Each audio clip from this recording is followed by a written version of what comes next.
Hey, what's going on, guys? That was the Forest Naval at Sunset from one of the Pikmin games. I think the first Pikmin game. Hopefully you guys are all doing okay on this Wednesday, the 1st of May. I'm gonna be checking out Broken Roads. You might remember back in what was it, July? I gotta check my own tweet. Yeah, last July 2023.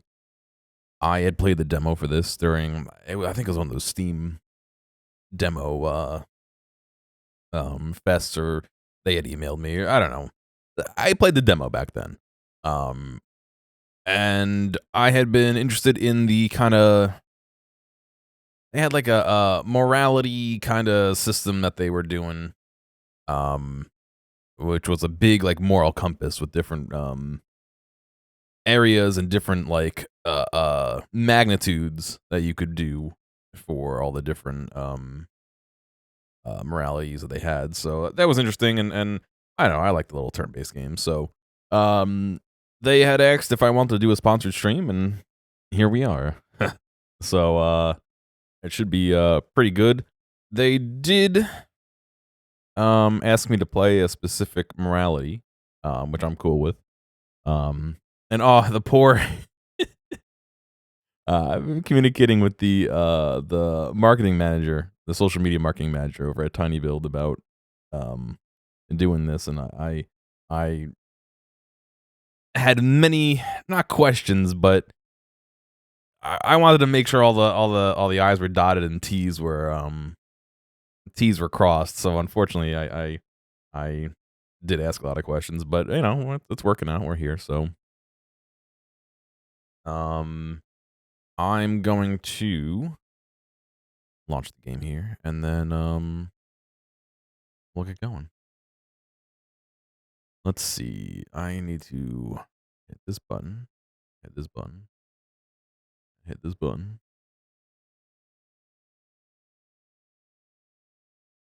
I saw that they already had launched some updates, which is nice. Um actually pull up the page and look and see exactly what that update entailed before I get going here as well. All right, the April patch. Let's see. They added a feature to manual level, allow you to manually level up your companions. Made improvements to random encounters. All right, they have a warning about spoilers. I'm not going to go into that, but additional origin story combat. Yeah, I had seen that some people had asked for more combat, so it's nice that they already have added some in, and they're working on some more. Added some voiceover for people. Fix the line in the cinematics. Let's match the text. Yeah, so they're already changing some things, which is nice to see, especially if you know, there's stuff people had requested. So uh I didn't check to see if this was installed, so I just gotta wait for it to install. It's already 70% installed, so just need another couple seconds here. If you didn't know, this is from I believe Drop Bear Bytes is the developer, and it's published by Tiny Build. I believe they are devs out of Australia, which is where the this story takes place. So kind of cool to see. I mean, you know, you hear about people developing games, but unless it's like, you know, Rockstar London or Rockstar New York, it usually doesn't have a location associated with it. So it's kind of cool that this one does. So let me launch the game. I'm going to hit this button. Hello. And it launched on the wrong screen for me. So give me a second here.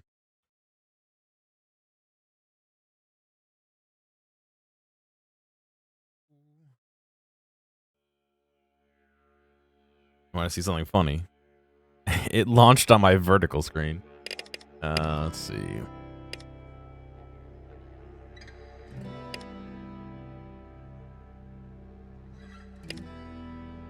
Oh, it doesn't want to go windowed. All right, let me see if I can relaunch it here. in windowed. Yeah, it doesn't want to go into window mode. Hmm.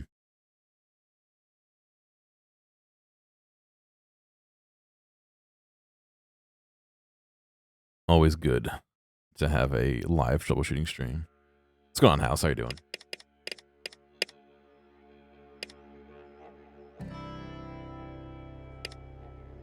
Interesting that it won't do this for me. All right, well, give me a second. We'll try and do it the old-fashioned way here. Browse local files.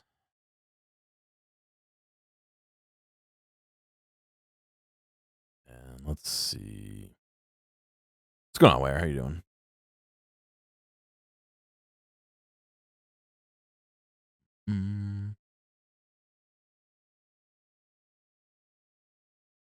Let's do...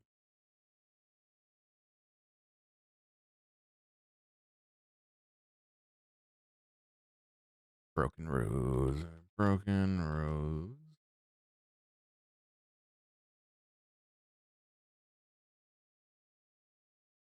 Let's see.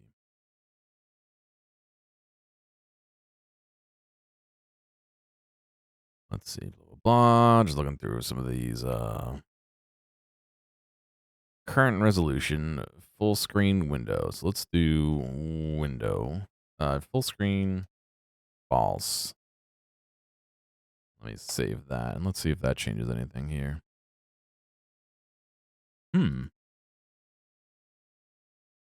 It did not.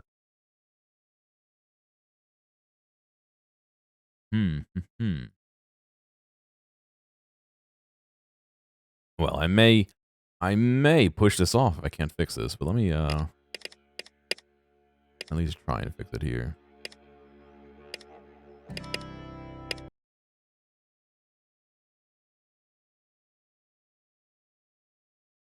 Here, I'll even oh, you know what?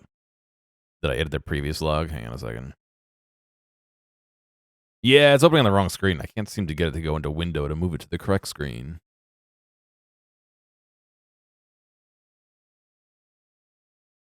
Let's see. Let me try one more time here.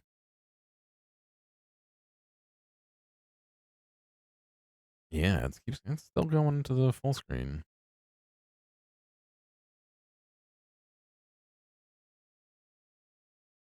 Weird that it is forcing full screen on me now.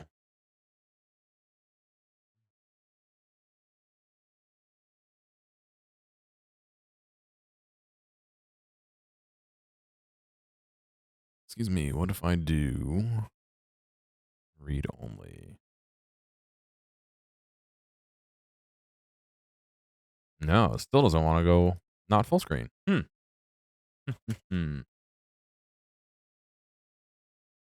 Alt enter. The classic alt enter.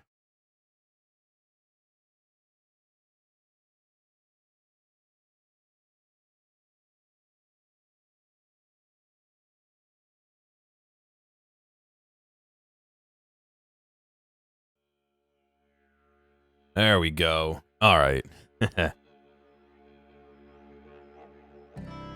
Well, if it goes to the wrong screen and you can't get it to move, alt enter will bring it out of full screen.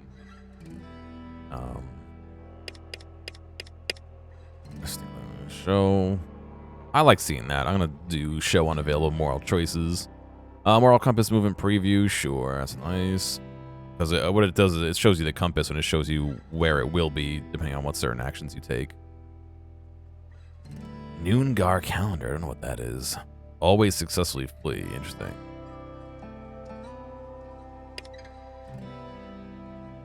And now we have the option.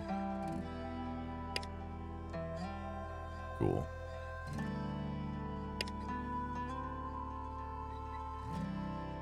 Always nice to have the voice volume a little bit louder than everything else.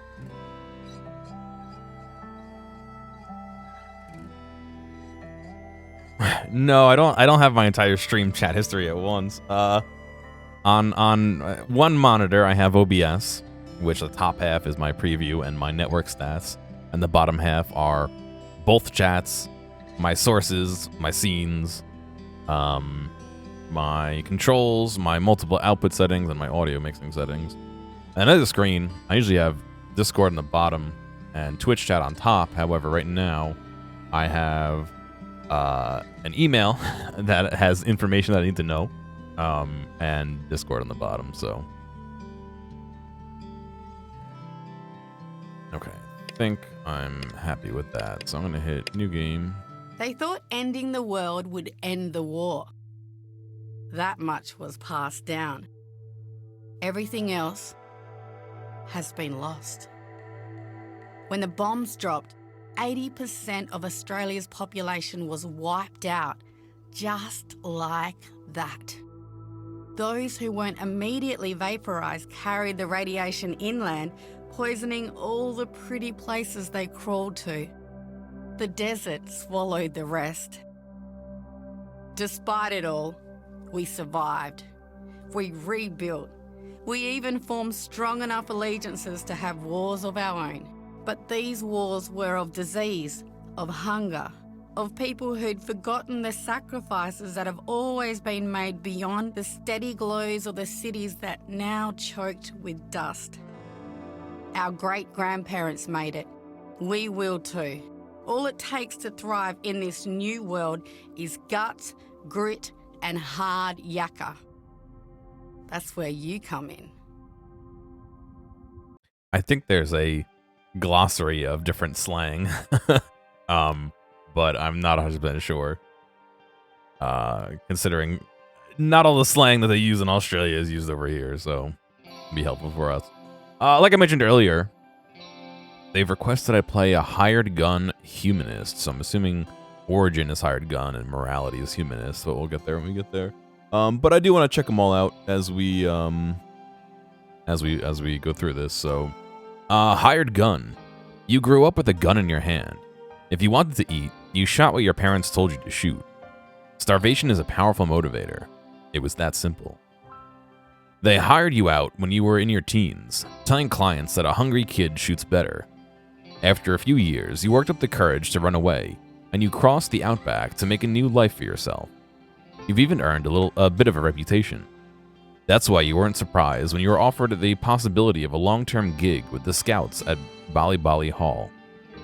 It's a mad world out there, and instead of trying to make sense of it, you've carved your place in it.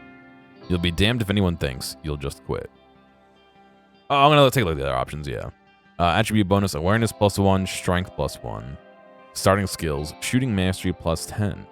Opportunist +5. What's going on, Hex? How are you doing? Surveyor. The wide open places call to you.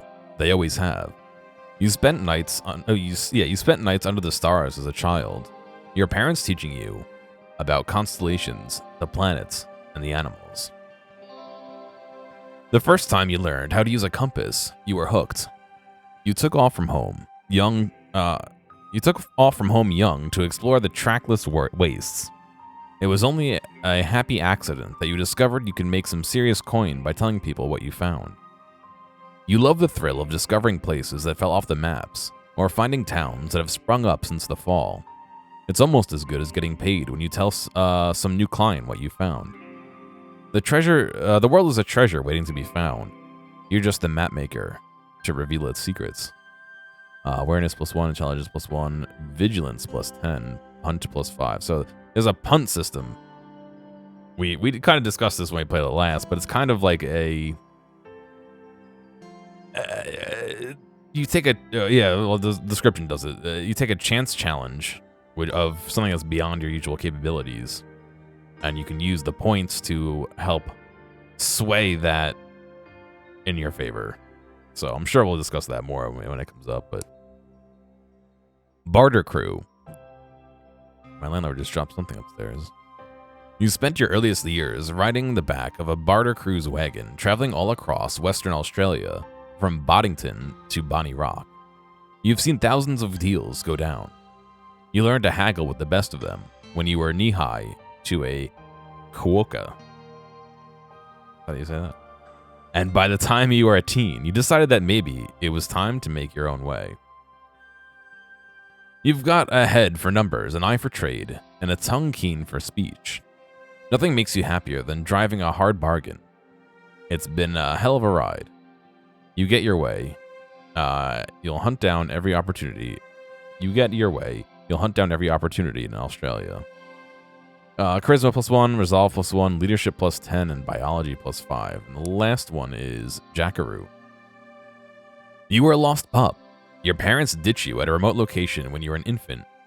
The manager brought you in, the station hands took to you, and you became a kind of mascot to them. You grew up with tools and can fix most simple machines. You learned how to read an animal, care for its injuries, and put it to work. They taught you to hunt, giving you the skills to survive just about anywhere. You were hunting in the brush when raiders came. The first sign you had was the pillar of smoke. By the time you got back, everyone you knew was dead. What's going on, Zaga? You've been on the go since, looking for a new place to settle down. You thought you might have found it in Brooktown. Maybe you could see out your days there. Resolve +1, Strength +1, Tinker +10, Biology +5. Interesting, but we are doing Hired Gun. Give me 1 second.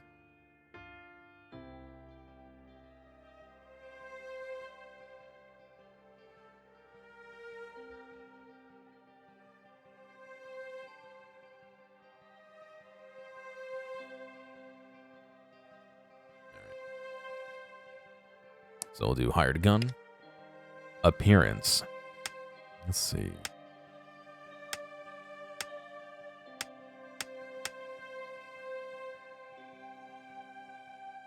No, got him. Yeah, I'm doing all right. Introduction to the Moral Compass. The Moral Compass shows a 360-degree view of possible dialogue options, attitudes you can hold, and decisions that you can make throughout your journey. It's divided into 4 parts: utilitarian, nihilist, nihilist, right? Is that how you say that? Machiavellian, and humanist. With a golden arc representing your worldview, often overlapping different quadrants. Where a decision lies is not always clear-cut, and the borders matter.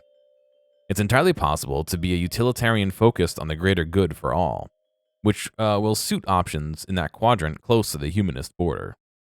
I said it right, okay. The H throws me off.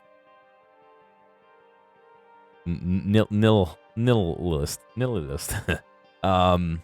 Likewise, you could be within the utilitarian quadrant, but tending far more to focus on the interests of your own group, with decisions trending towards the Machiavellian border. Broken Roads doesn't reduce things to a simple right and wrong, or good and evil. This is reflected in how you handle the scenarios you face on your journey. What's going on, Gengar? How you doing? Your worldview. The golden arc in the center represents your worldview. Each decision you make can affect your position on the compass, rotating the worldview slightly towards the decision you have made.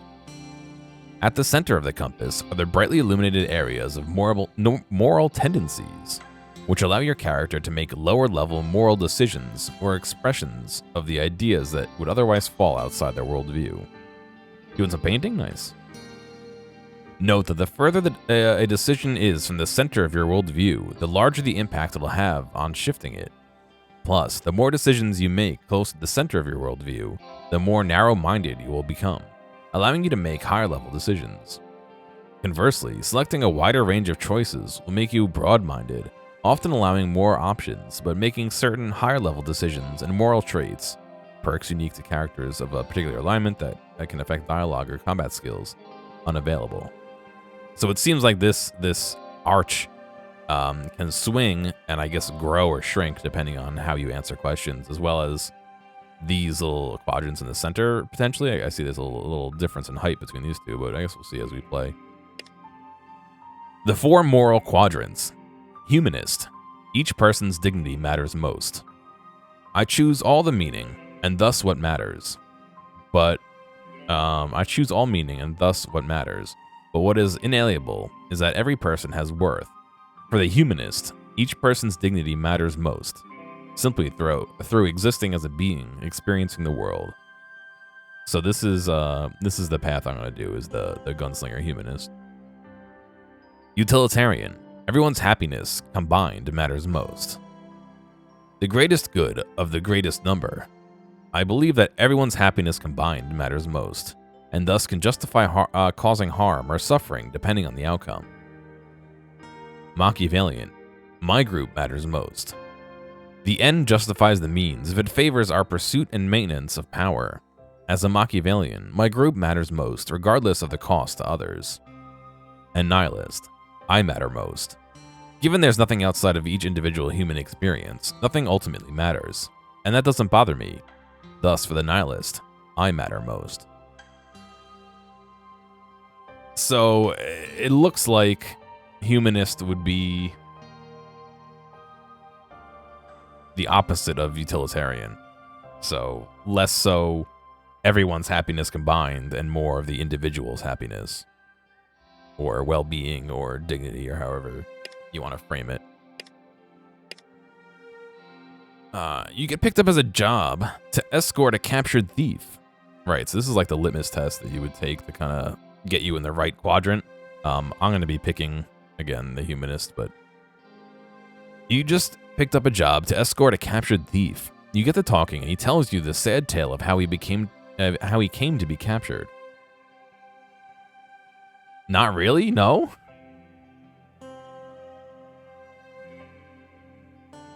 Did I misread that?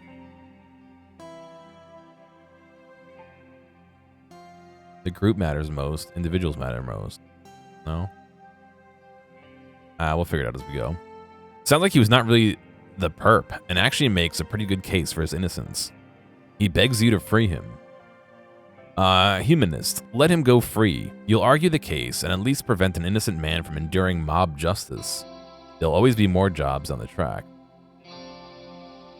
I didn't think I did, but it's possible I did. Whichever, it's opposite of Machiavellian. I'll do that. After a series of raids on a caravan passing near your home, you put together a scouting party. You've caught a bandit leader and one of his raiders. The leader pleads for release, pledging to comply with your terms. Do you free him? Escort them far away, warning that if you catch them here again, they're dead. You can see the field of view narrows as you answer more in the same vein here. A nearby town has a new chief, and he's starting to flex his muscles. He sends an envoy with a threat: pay tribute or suffer his wrath. He clearly has the military strength to back it up. Send scouts to see if he can enforce his demands. If he can, pay up. If he can't, send him a mocking reply and dare him to come take it. A child in the village has started showing symptoms of the plague. The town chose to quarantine him and his family, but you caught him sneaking out of the house to play with other kids. What now? Return him to the house and explain to the family what will happen to the town if they're all infected. Make them see reason.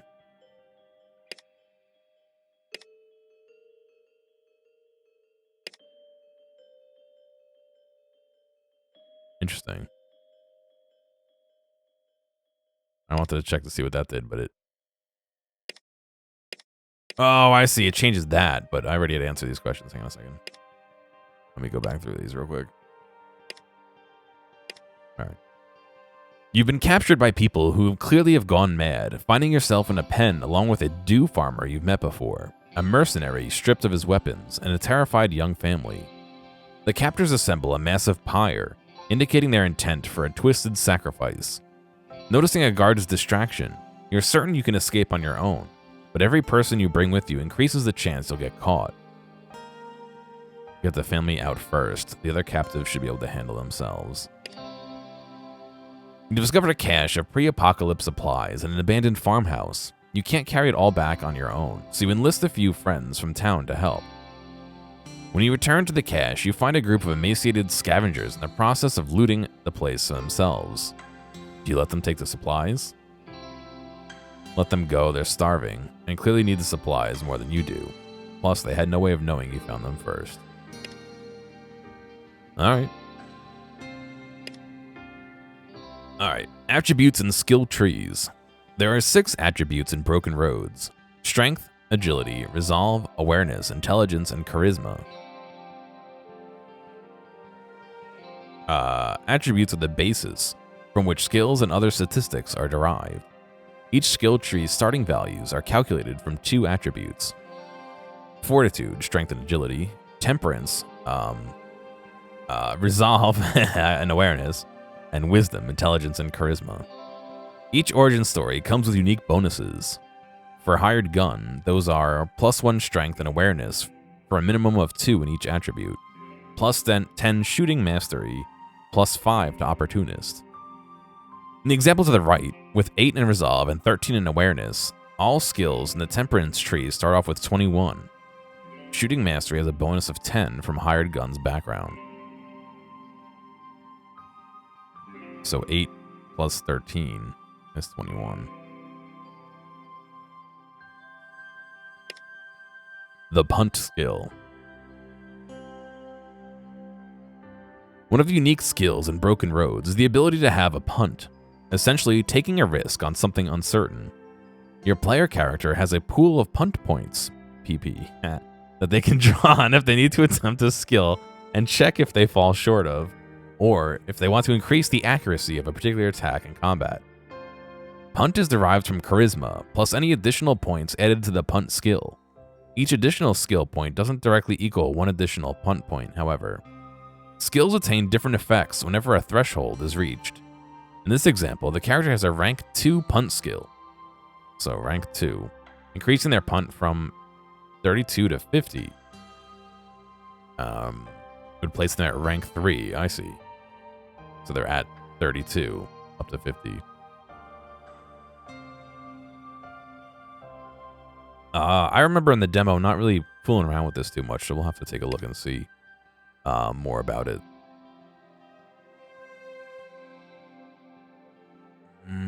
So let's see. Fortitude, temperance, and wisdom.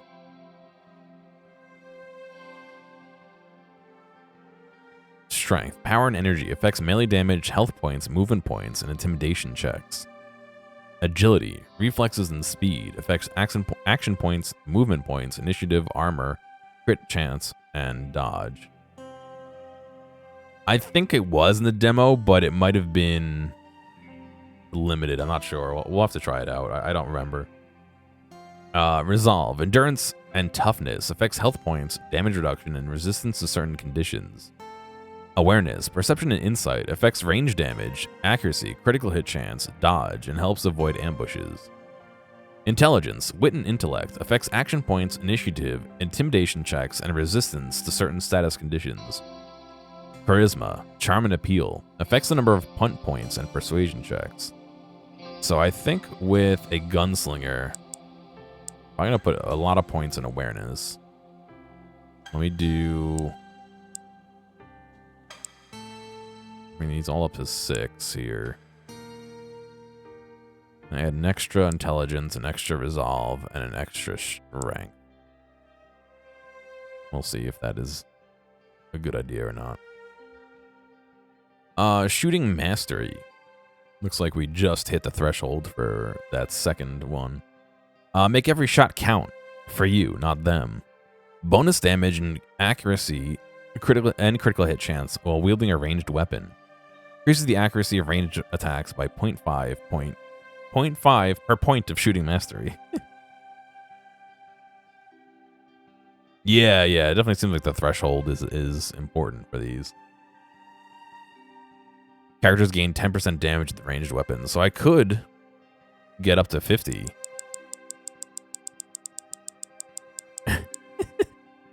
And just be a complete gunslinger. That seems like it's a little too much here.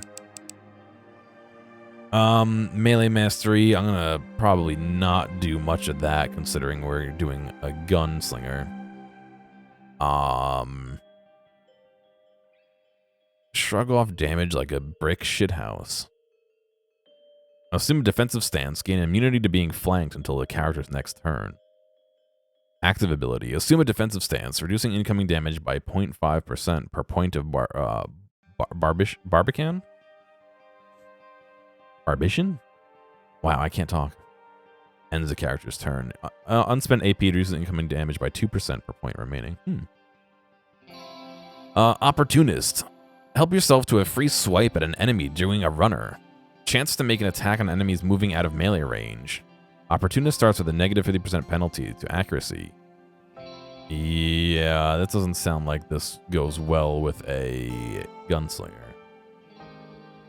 Throwing. Chuck stuff farther. Throw eligible items from utility slot. Throwing distance increases by 0.2 per point. Alright. Deadeye. Take the time to line up your shot. Make an attack with the bonus accuracy. Each point in Deadeye increases the accuracy of the skill by 0.5%. Plus 5% accuracy, 3% accuracy per additional AP spent. That might be a good one to get up to 25, considering we're only 10 away. Vigilance. Keep your finger on the trigger and your eyes down your sights. Prepare an attack and fire on the first enemy who moves within range. Levels 1 through 100 increases the accuracy of this ability by 0.2% per point. Each level above 100 increases the accuracy of this ability by 0.5%. While equipping a loaded ranged weapon, this character spends 3 AP plus the remaining AP to prepare an automatic attack on the first enemy who moves within a chosen 100-degree arc. This attack is made with a plus 5% bonus to critical hit chance. Each unspent AP grants 1% accuracy bonus. Ends the character's turn. Drunken Master. You can handle your liquid courage and use it in a scrap. Gain a number of bonuses from consuming alcohol. While tipsy, drunk, or shit-faced, increase the damage of this character's attacks deal by 0.2 per point. Biology. You know what it makes people tick physically. Use restorative items from utility slots to heal and revive allies. Each point in biology increases the effective healing of items by 1%. Leadership. Set an example for those around you. Each level in leadership adds a 1% chance that all companions gain +1 initiative at the start of combat. Oh, interesting. Punt. Take a chance on a challenge beyond your usual capabilities. In combat, spend punt points to increase accuracy of attacks. Out of combat, spend punt points to attempt to pass a skill check that is just out of reach. Higher ranks increase the amount of and effectiveness of punt points. Let's see. Each spent is plus 0.2%. In combat, increase the accuracy of 5% per punt point. So I get 5 punt remaining is what I have right now, I guess. And Tinkerer. Use swanky devices and understand what Cole is on about. Grants use of 2 utility slots for healing items or beer. Alright, so I think I've got 30 points to spend. Let me do...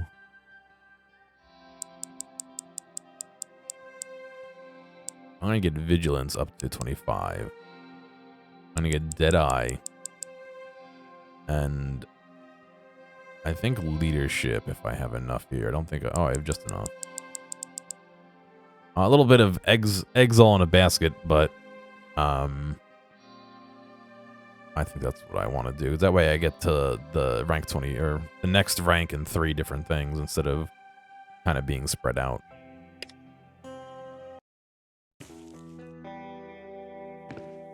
You made it. Good. My name's Jake Anderson, and this here's Bally Hall. The sandy-haired man's face is sun-beaten and craggy, a testament to a life lived in the brush. Bush? Truth to tell, wasn't sure you'd make it. Between the wildlife and the attacks we'd seen, thought you might have met with some misadventure. Right, so the job's simple and the pay's good. You'll ride along to Kokeby with a couple of my scouts as security for Cole, the engineer fixing our radio. At Kokeby, you'll be meeting Nick, the mayor of Brookton, and escorting them both back home.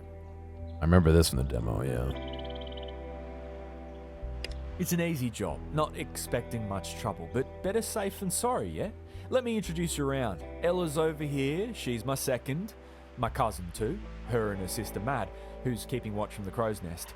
Don't get on their bad sides. Yeah, I do want to turn up the volume. Specifically the voice volume. Can I do that right now? No, I can't, but... New blood, eh, Jake? The rangy woman's face is careworn and sunbeaten. She looks you up and down and raises an eyebrow. Hired gun for the trip to Kokeby. Figured it couldn't hurt, the situation being what it is, hey? Gonna be with you, so maybe you can give the tour? Yeah, it started out as like 50% of max, so I did boost it, but I want to boost it some more when we're out of the speech. That would be good. Cheers. She looks at you, almost as if she pities you. I'm sure your sparkling personality will shine through, and you'll win a place in his heart in no time, Ella. That's me, noted heartbreaker and charmer. She's so deadpan, she almost seems serious. You fancy seeing the place? Meet the colorful locals? Ready when you are. So you've already met the boss. That leaves Jonesy, Dreamer, and Mad. May as well say hi to Cole too, seeing as you'll be escorting him. Let's go. Player and camera movement. To move your character around the map, left-click an area. White circles will appear on the ground to show what your character and party members are walking towards. Left-click is also used to speak to other characters and interact with certain objects in the world. To indicate this, your mouse icon will change depending on what you're hovering over. To pan your camera, you can either push your mouse against the edge of the screen, use WASD, or hold down the middle mouse button and drag in any direction. Introduction to important tabs. At the bottom of your screen are 6 icons right here. From left to right, they are Party Inventory, Character Sheet, Moral Compass, Journal, Map, and Menu. Click on each icon for further information. You can also access the Learn menu via the journal to read more about the features of Broken Road. Alright, so let's do this. Let's do options, audio. See, I thought I'd raise the volume of the voice a little bit more than that, but maybe I didn't hit apply. I just went to the next screen or something.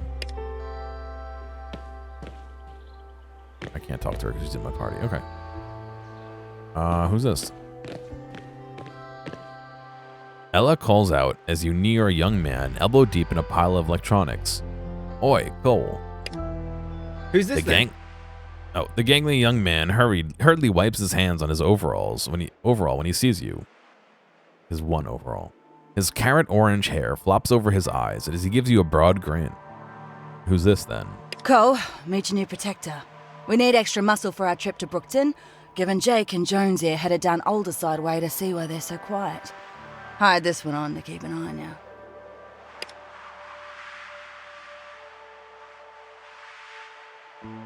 That's bloody fantastic. I'm just about done with the repeater array here, and should be powering up with the solar panels in no time. Get your scouts back up and on the network in a jiffy. It'll all get sorted.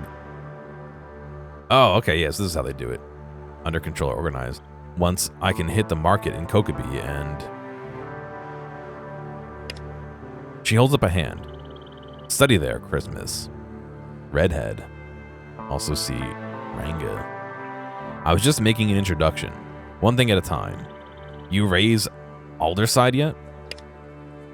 Oh, crikey. Exclamation of admiration, alarm, confusion, or concern. Also see geez. No, not yet.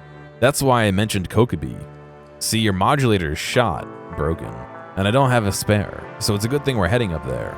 Once I get that modulator, everything else is golden, and he'll be right as rain. All good and really good. Let Ella speak. She chews on her lip. Alright, how soon can you move out? Oh, anytime you're ready, really. She shoots you a look. We've still got some work to do for the scouts, but it shouldn't take long. Oh, I know that feeling. Could be minutes, could be hours. I'll just take care of this then. He settles back happily. The scouts don't have a working radio then? Till we get this modulator sorted, might as well learn how to use the messenger pigeons? Or reflecting mirrors or something. You know, mirrors are great in the daytime. Well, the sunny daytime, but kind of worthless at night, and cloudy days. So yeah, we need to get to Kokobi for a new part. When do you want to head out? Well, he steps back and looks at his tools, the radio, and the solar panels. I think, whenever you're ready to go, I can clean up real fast. Meanwhile, I'll keep working on projects around here. Got nothing really pressing back in Brookton, I don't think. Alright, catch you later. We'll have plenty of time to chat on the way to Kokobi. There was an option I want to turn on.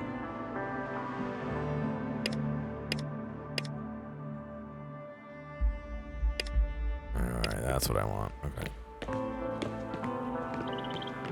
I want to be able to break free of Chance that. to talk to everyone yet? But no? still. Best get on it then. Cannot talk to chicken, unfortunately.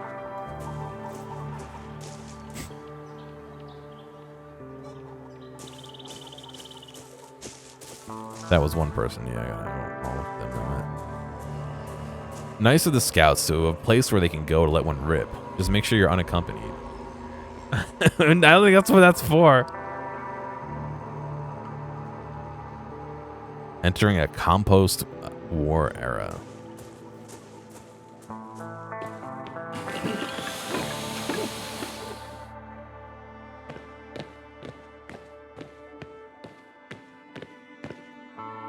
She raises her hand to the youngest woman as you approach her.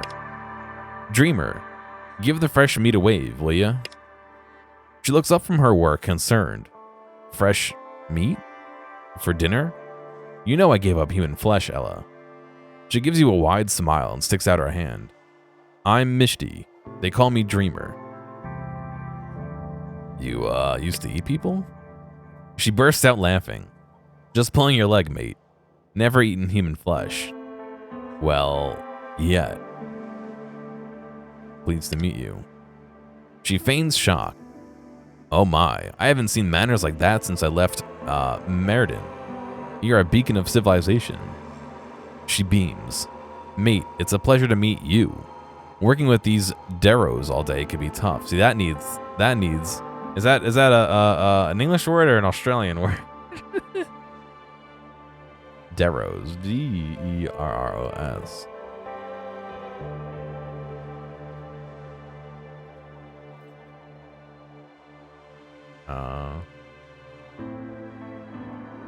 Definition.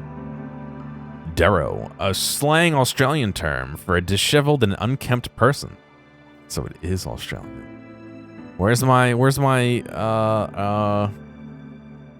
translation? My definition.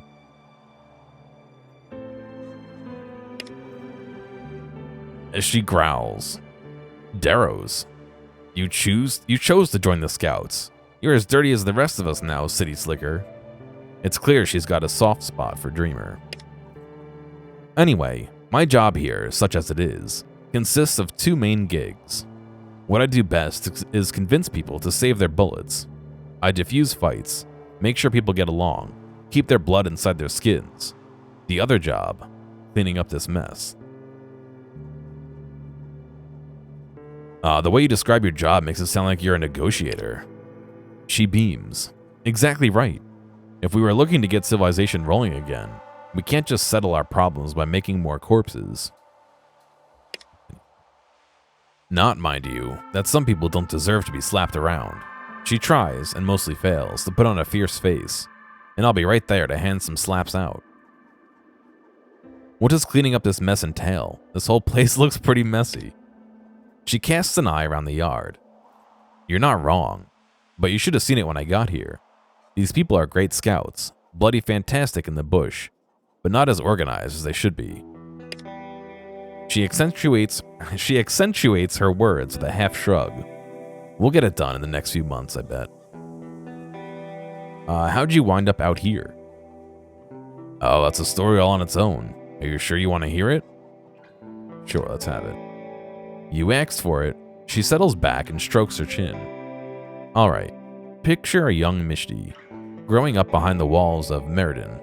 Now picture a young Mishti, already a dreamer, learning the world existed in all its boundless wonder outside those walls.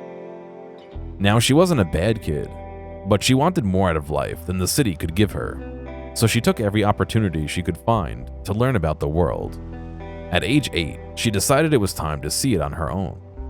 She shrugs embarrassed. The guards brought her back home and told her parents they'd caught her trying to sneak out. They punished her, of course. The world's a dangerous, scary place for city folk, but they couldn't stop her. By the time she was 15, they gave up trying. Instead, they started looking for a way to make sure that she'd be safe. No mercenary work with hunters and collectors. Not for their precious girl. But where to turn? Remain silent. Turns out my mum had some friends out York way. She sent them a message. Did they know anyone who could teach a wild child real bushcraft? I keep wanting to say brush. She takes a swig of water. Jake came out to meet me himself. Parents had already made inquiries, as they do. Verified his credentials. He came by every couple months after that to check up on me, see how my studies were going. 5 months ago, I turned 18. He asked my parents if he could take me on full-time as his apprentice. I was halfway out the door before he finished the sentence. She gestures around. Had my share of scrapes with danger out here. Wouldn't have it any other way. I'd like to hear your story about coming here again. No. Anything I can help you with? That's really kind of you to ask. As a matter of fact, I could use a hand with a couple of things. And Jake wanted you to get some time in at the firing range. Make sure you're as good as they say you are, you know? She gives you a quick smile. Last fella was a bit of a legend in his own lunchbox. Arrogant without cause. Legend in his own lunchbox. Oh, that's a term. Now he's dead. She shrugs. Better to know up front if someone's aim is a bit shit.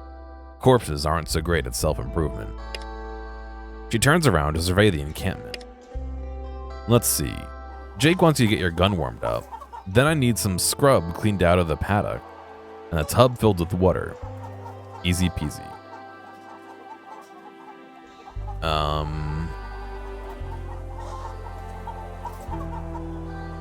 I've still got some work to do. Does it have to be done today? Yeah, sadly. Jake's been on me about it. Alright, bye. Highlighting interactions. You can press and hold tab to highlight items, points of interest, and show NPC names. Oh, okay, cool.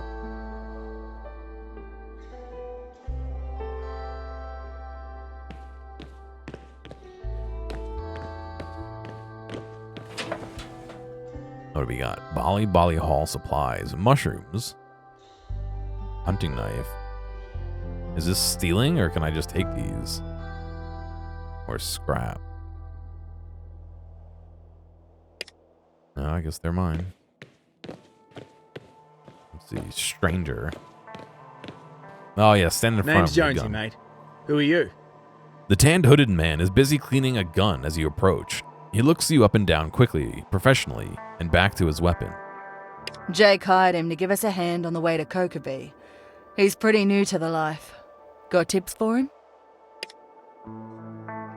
New gun for the good guys, eh? Glad to hear it. You ever used your weapon on a person before? Yeah, loads of time. Lie. Yeah, loads of time. Not yet, hoping I don't have to. Lie. Not yet, hoping I don't have to. None of your business. I'd say as a hired gun humanist, I'd probably say not yet, or would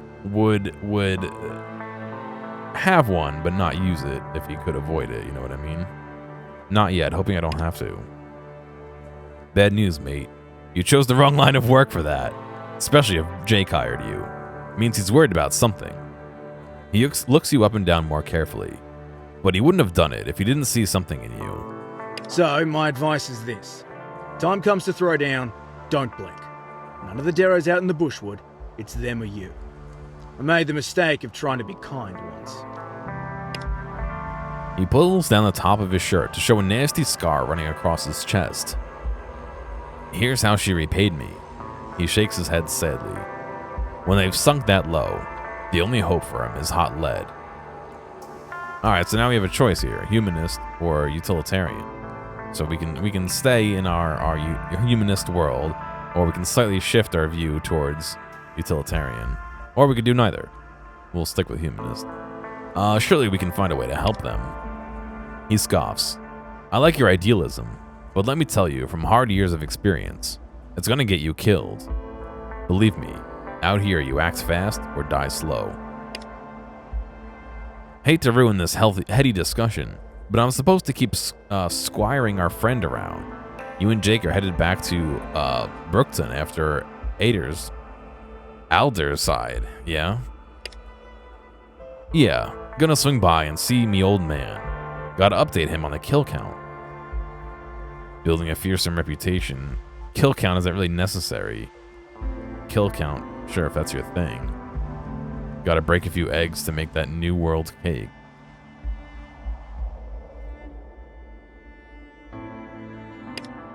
He stares at you coldly. Yeah, it is. It lets the people of Brookton know I've got their backs. And he can spread the word around other places. Let everyone know that Brookton is protected. Don't let him fool you. Under that bloodthirsty exterior lurks, well, the heart of a killer. But under that, not a bad guy. Not if he's on your side. Well, unless you're a farmer. Then you should lock up your wife and daughters. Livestock too. Oh, got him. Ah, you know me so well, Ellie. Except the livestock thing. No one can prove that. He turns to you and points his thumb over his shoulder at her. Watch out for her. She's secretly not always mean. Bullshit. I'm made of mean. Anyway, like I said, we've got to keep moving. You have anything more to talk to Jonesy about? Misty said to talk to you about target practice. For sure. Let's get on it, and you can show us what you've got. Okay. Get stuck into it. Optimal range. Different weapons are more effective depending on the distance from the target. Pistols and shotguns work well up close. Rifles from a medium distance and sniper rifles are better from a little further away. Experiment with different weapons at varying distances to work out the optimal range. Your shooting mastery and Deadeye skills will also affect damage and accuracy as you improve them.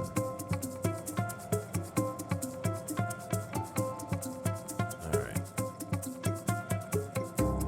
Plus 0% accuracy. AP costs 3. What does it say? Rifle, it looks like.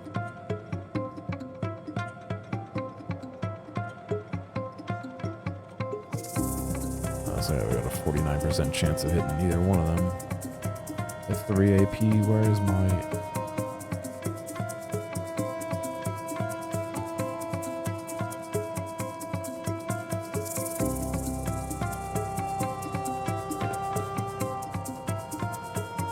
And so the mannequin's flanked now because I'm on their side. 38%, so the chance to hit that went down. Probably because I got closer to it.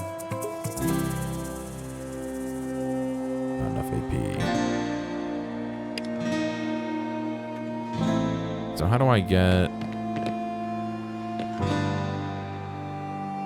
Alright, so let's go up.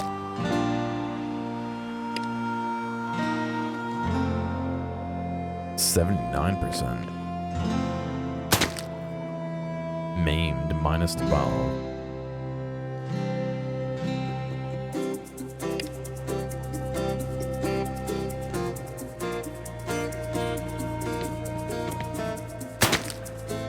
You need to reload. You have fired the last round in your weapon and must now reload. There is infinite ammunition and broken roads, but reloading does come at the expense of action points, with the amount of AP consumed depending on the specific weapon. Below your equipped weapon, you can see each remaining round as a bright bullet icon. They are currently all dimmed out as your ammo is spent. With each shot you take, the reload button always shows how many rounds you'll gain, as well as the action point cost for that weapon. So I got reload for AP of 1. Which I have for the turn. And then we'll end our turn.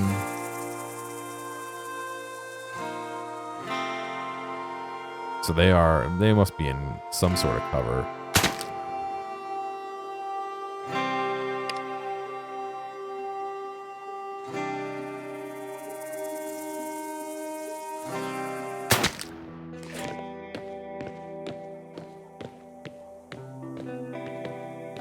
Not bad, mate. Good to have you on board.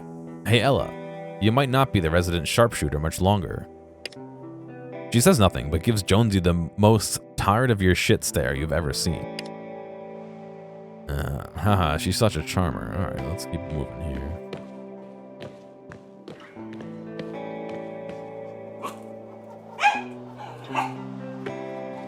Little dog.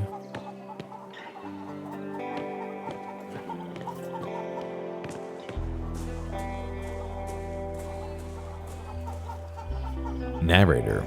This scrub looks like it's invading the camel's enclosure, and they're having trouble resting without getting pricked. It shouldn't take you long to clear it out. Remove the scrub. The job only took a few minutes, and the paddock is cleared. The scouts will no doubt be happy with your handiwork.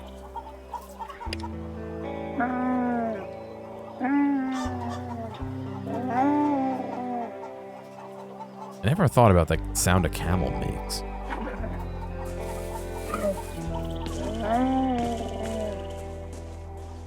How come I can question the camel and I can't question the chicken?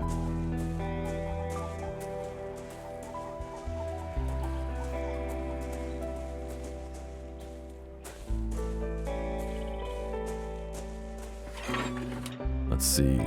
Bag of dollars. Paper. Spiked club and small water bottle. I'll take the water, the paper, and the dollars. I don't know if I want... I have the knife. I don't think I really need the club. Party inventory. The party inventory shows your party's equipped items, money, and goods you collected along your journey. This serves as a shared stash of items, but is not accessible within combat, so be sure to equip your characters with weapons and utility items before battle. Equipping items. To equip and unequip items, move them to the correct slots. For example, you could use left click to drag and drop the hunting knife from your inventory over to the pistol to replace it. If you wish to split a stack of items, right click and drag to move only one item of that type. Alright, so I already have a spiked weapon.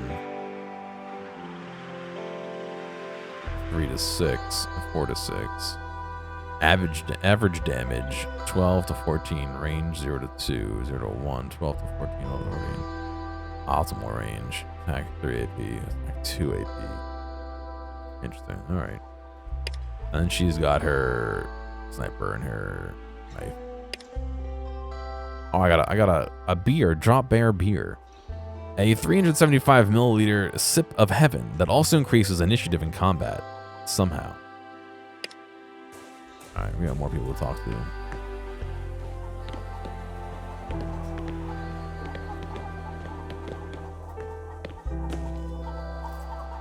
She gestures to the roof of the hall.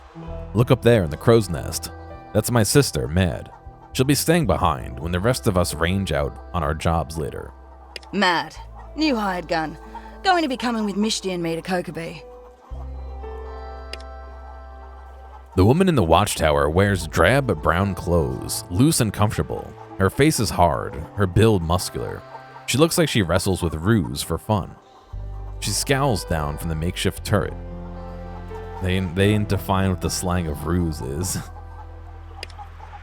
You babysitting Ella, or is she sitting you? Not much of a sitter, to be honest, but I'm a good teammate, though. Very much remains to be seen. Pull your weight. You'll get no trouble from me. Got to be better than the last one, though, yeah? She leans over the railing.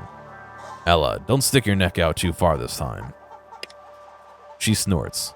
Like I'm the one who needs a sitter, Mad. Wasn't that long ago I was changing your nappies. She turns to you. You ready to move on to meet the others? Fuck you, Ella, she says without rancor. Hey, before you go, new kid, I need you to make sure the perimeter is secure before you all head out. Don't want any unpleasant surprises. Yeah, it's another slang that at least I don't use. I mean, I know what it is, but... what do you need? Got things to do. Ella, what do you think? Oi, Ella's not fucking telling you. I am. Get out there and secure my fucking perimeter. Don't question her. She says she needs something checked. We're gonna check it. I want you to walk a circle around the outside of the fence. Check it for holes.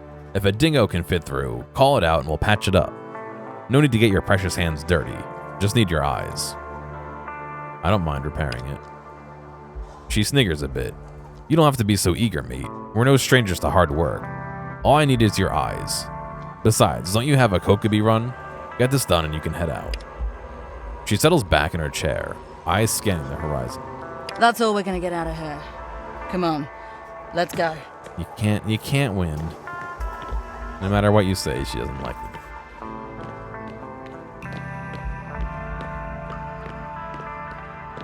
Alright, let's check the fence here.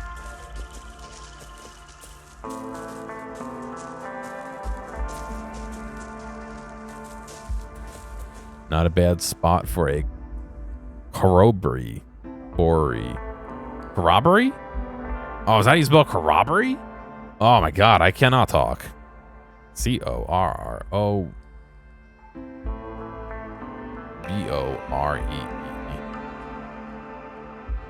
Bore. Corroboree. It is. Jeez. An Australian Aboriginal dance ceremony, which may take the form of a sacred ritual or informal gathering. Boy, I can't talk at all.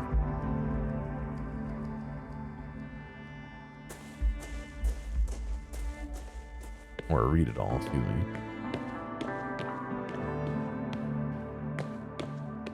Hey, here's something. Ella stops to inspect a small hole in the fence. Bloody thing's fallen apart. Mad will need to patch this one properly. She shouts over the fence. Oi, Mishti, you hear me? Tell Mad she's got a proper patch-up job to do out here, would you? Aw, she's gonna love that. Okay, let's move out. Need to do a thorough check of the whole fence before we're done. Alright, so we just gotta walk the perimeter and look. I've heard the term before. I didn't realize that was what it meant, but I also, I guess, never saw it written down, I guess. Notice a piece of the corrugated iron board coming loose. Oi, check it. What? Look at the loose spot over there. She takes a closer look at where you're pointing. Nice find. Reckon a new bolt or two is all she needs. This thing's been patched up since, geez, well, since before I reckon. Might be there's not even a single piece of the original wall still here. Wall remains, though.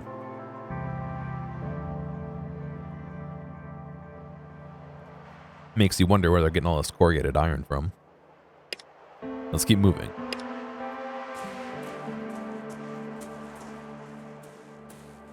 I'm assuming it's iron, considering it's rusting, but... Hold up. She stops and motions to a section of nearby fence. A small pile of dirt next to a shallow hole. Looks like someone's been trying to dig their way in. Raiders, maybe? Yeah, no, I know, Wazaka. It's a... not a commonly used term here.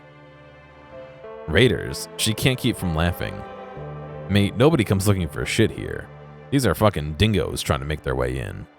Bastards been coming non-stop since Mishti let her chooks roam about. Chicken, affectionate nickname given by older Australians. She lets out another short laugh. We'll be sure to let you know if any raiders come by, though. Well, I reckon that's enough to keep Mad off her ass while we're away. Nice work. Oi, Mad, found 3 lovely jobs for you. Should keep you from falling asleep while we're gone. Mad snarls something unintelligible and turns away again. Well, your eyes work. You can follow instructions. So far, so good. Right, let's head back and check in with the others. Coal's gotta be done by now. We gotta fill up the bathtub for the... what do you call them? Camels.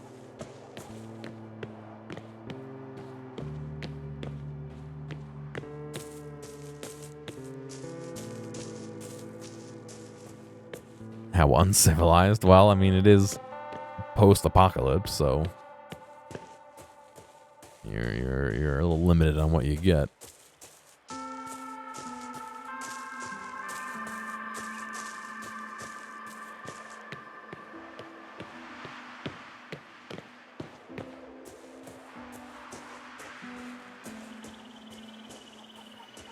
Alright, where's that bathtub to fill up? There it is.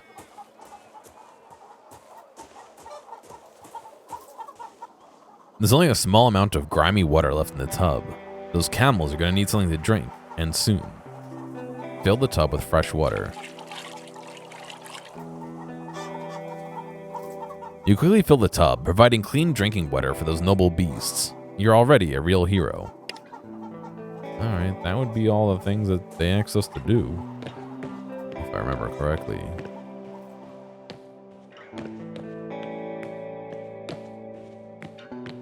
She smiles broadly as you approach. Hey, how's all the work been treating you? Let's talk about those jobs you sent me to do. Yeah, of course, what's up? I finished everything. That's bloody fantastic. Great work, mate. She gives you a big grin. I definitely owe you one.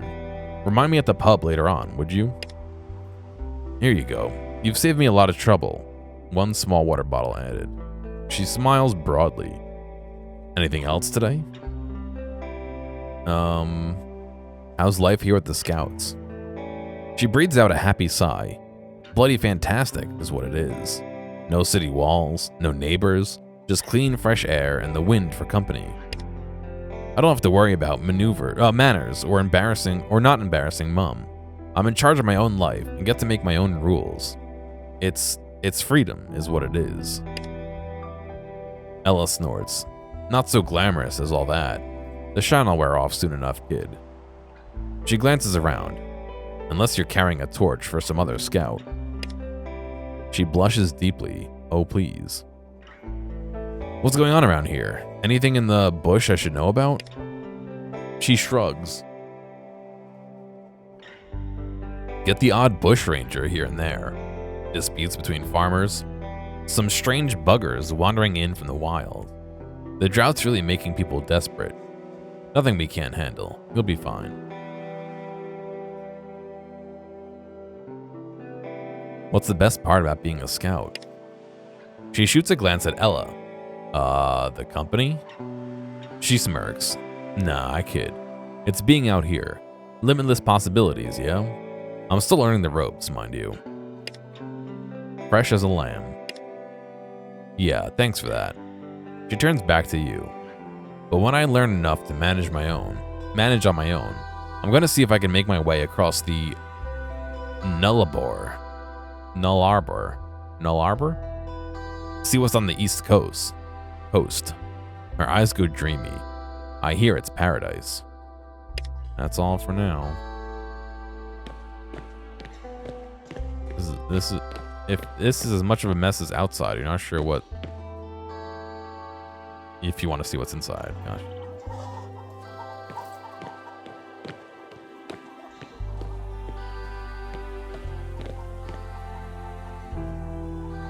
How was that? People will always want to leave their mark, regardless of how hard it is to read. Heard you having your chin wags with everyone. How you finding Ella? She's rough round the edges, but then we all are. It's why I like to have her squire people around. Anyway, what'd you think of the place? Place held up well. You decorate it yourself? Bits and pieces, odds and ends. We're patching it up when we can, and it's always good practice to keep supplies around, eh? Anyway, if you're done with that, time to get Cole up to Kokeby. Like I said before, it should be safe and easy. Once you get there, meet up with Mick. He can be a real charmer, or he can be a right bastard. He's a hard man, so it's best not to bullshit him. He's Jonesy's adopted dad, if that gives you any idea what he's like. You'll be going with him back to Brookton. Jonesy and me will meet you there once we've finished up in Alderside. Anything else you need from Bally before we go? Just had a few questions. Sure, what's on your mind? Curious how you wound up here at Bally Hall. Family land, ain't it? The great-grands bought it back in the day. They saw the big fuck-up coming, pardon my French, and got wise. Stocked the place up and raised their kids. Taught them how to survive out here. Then they raised my parents raised me. Ancestral birthright, eh? You're standing in it. Ancestral? It's been in the family for like 100 years. It's not a bloody ancient castle, you pretentious fuckwit. He calls back. Yeah, obviously that's exactly what I mean. He shrugs. That's Mad, weighing in with her signature charm. Anyway, our family's been here pretty much since everything went to shit. Kept this place our home, and kept the place as our home, and keep a watch over the area. Kept this place as our home and kept a watch over the area. Sometimes we even take in strays.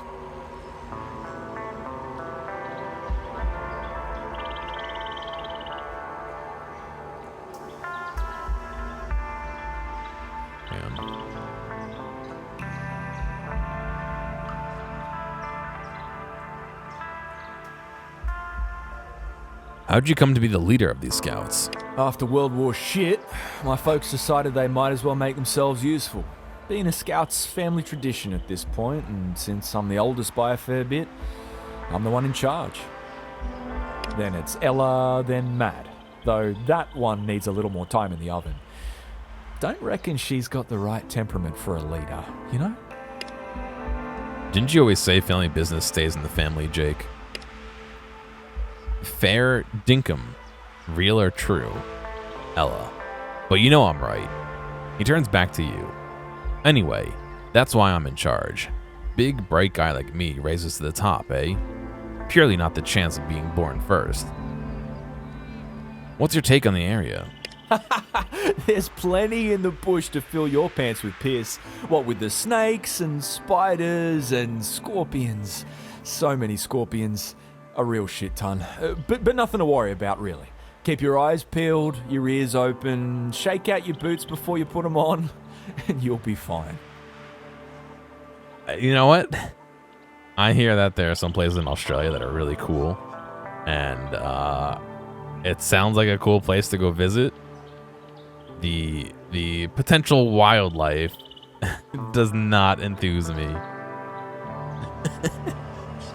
Fill your pants with piss. For Texas too? Yeah, I've been to Texas once. And I was in a hotel the whole time. Or, oh man, I went to a barbecue place too. It was really good, but I did not experience any snakes or spiders or scorpions, thankfully. Enough questions. Let me wrap up a couple of things first. Enough questions. Good luck over there. Yep. We've wrapped up what Mishti and Med asked. Let's get moving. Okay, best of luck with everything. We'll meet you in Brookside once we're done. Did I know that spiders own Australia? Jonesy, grab your gear. We're rolling out. Same. We're on the way then. She shouts to the other two. Cole, Dreamer, let's get on the road. You know the drill, Ella. Stay safe and don't be stupid. No wazes, Jake. No worries. None of the stupid leaked into my side of the family tree. We're all set. I would be deeply offended if I were smart enough to understand that, I'm sure. But look, keep your skin in one piece, yeah? This goes double for you, Mishti. If you're outside the gate, you don't let your guard down. You too, new kid. If all else fails, listen to Ella. She'll steer you right. Got it, Chief. See you later. Dreamer joined the party. Travel to Key Road.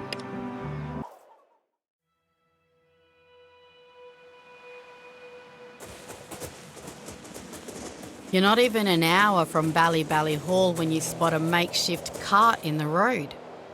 A man lies motionless on the ground. A sobbing woman cradles his body. Oh, what is that? Is it a little koala? Koala? Ella, you seen this? I see it. She mutters grimly. She tightens her grip on her weapon, her eyes scanning for threats. The young man sitting off the side of the road is rocking back and forth, a pistol held, unheeded, in one hand. Neither he nor his mum appear to have noticed you, lost in their own personal tragedy.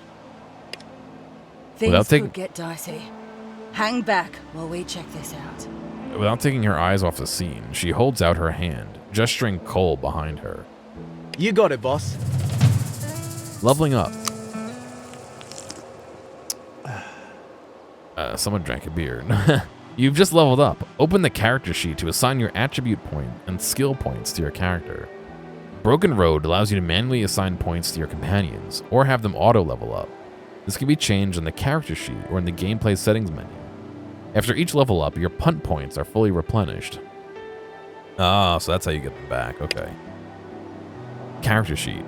The character sheet tab gives you detailed information about your character and party members' skills and attributes, and current experience level. This is where you assign your skill and attribute points when you level up. Alright, so we got 1 attribute point and 14 skill points. I'm gonna stick that in...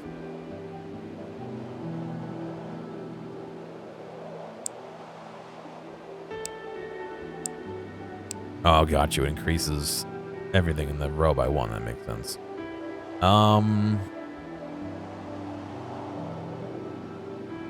Let's do...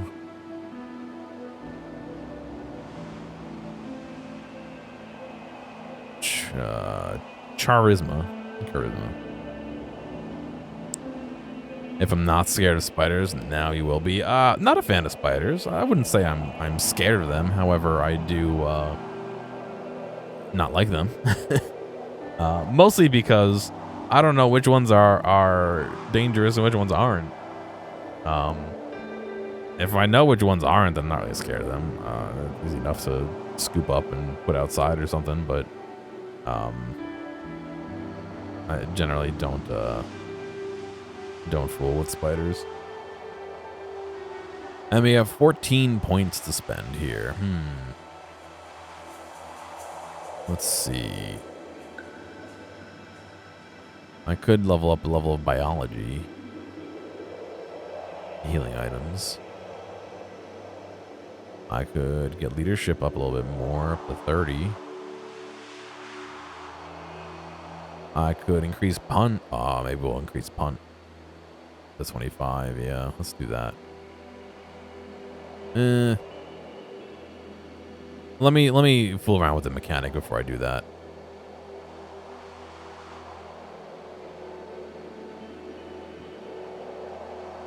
Blast radius of explosives.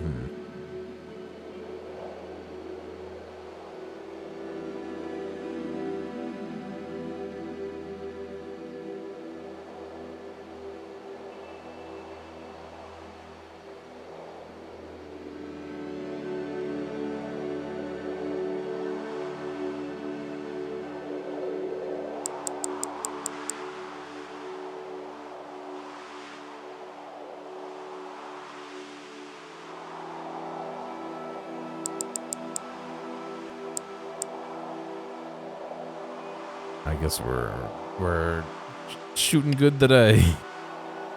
Everyone leveled up. Okay. She's got a high intelligence and agility. I'm gonna do auto assign, which put it in intelligence. Oh, wait, what? Oh yeah, I did put it in intelligence. Okay. And let's get this up to 25. Do auto for the rest here. Put it in shooting, yeah. Alright, makes sense. And then Mishti, who is a charisma.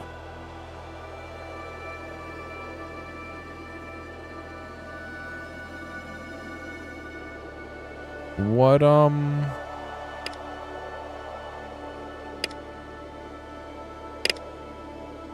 they have a pistol. Okay, so they do have a gun. I'm curious as if they are more of a gun user or a melee user, you know what I mean?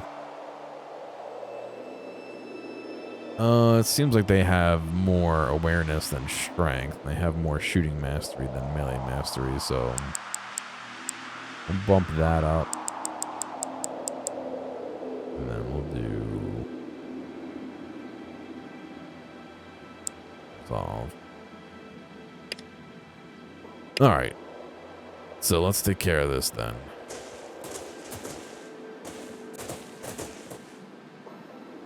He's a solid 7. Would have been an 8, but for the hole in his chest. Seems like he'll be a good listener, though, on account of being dead. Makeshift cart has seen better days, but still appears to be in one piece.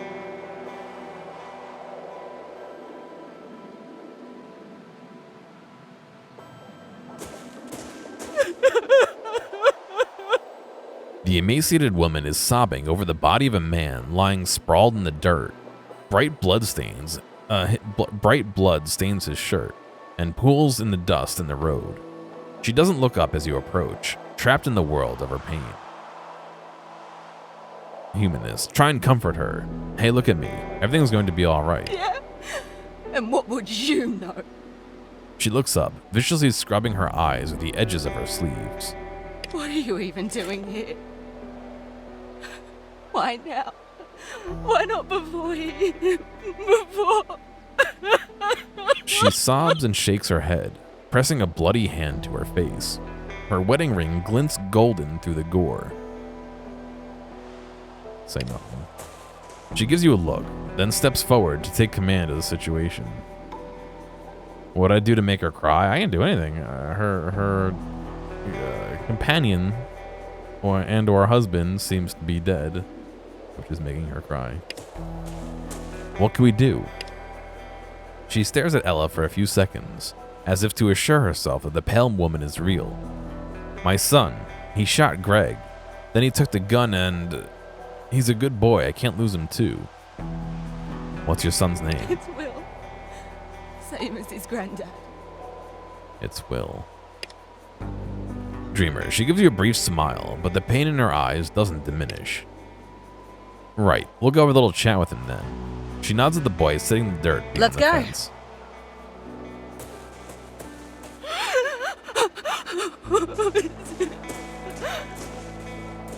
Stay back! I've got a gun! He points his pistol loosely in your direction, a mop of dusty brown hair hanging down into his eyes. He shakes his head to clear his vision. He can't be more than 18 years old. Humanist, hold out your empty hand. I'm not here to hurt you. Just take a deep breath. You don't understand. His arms seem to lower of their own free will. I just killed someone. He raises his arms again. They're shaking. I could kill you too. Who was that man? Did he attack you? He scrubs at his face with one hand. No, you've got it all wrong. He points his gun at you with renewed ferocity. I don't want to talk about it. Mishy takes a step forward, hands up empty. Hey, let's have a chat, all right? Let her take the lead. Oh, it's okay. You can trust her.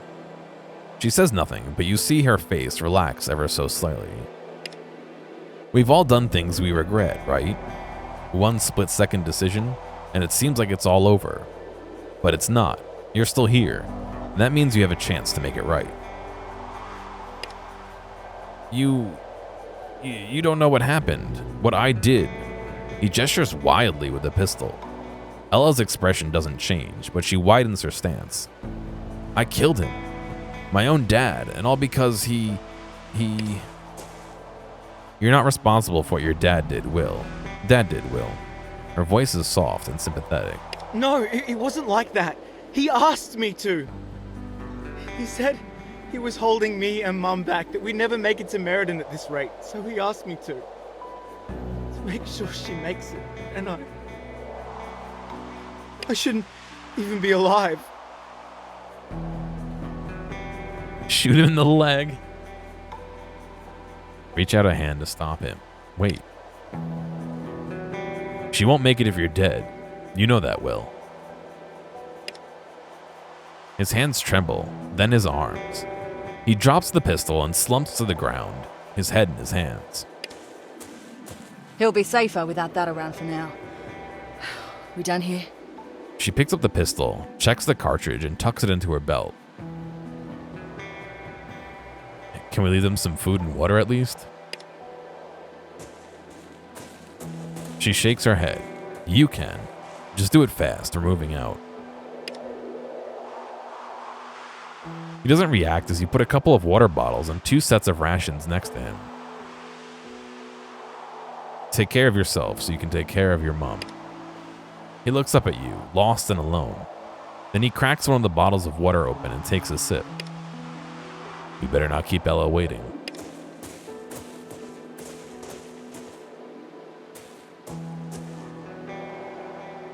Let the man cook. Is this game if we took Oregon Trail seriously? I mean, there's some similarities, I guess, you know, but no.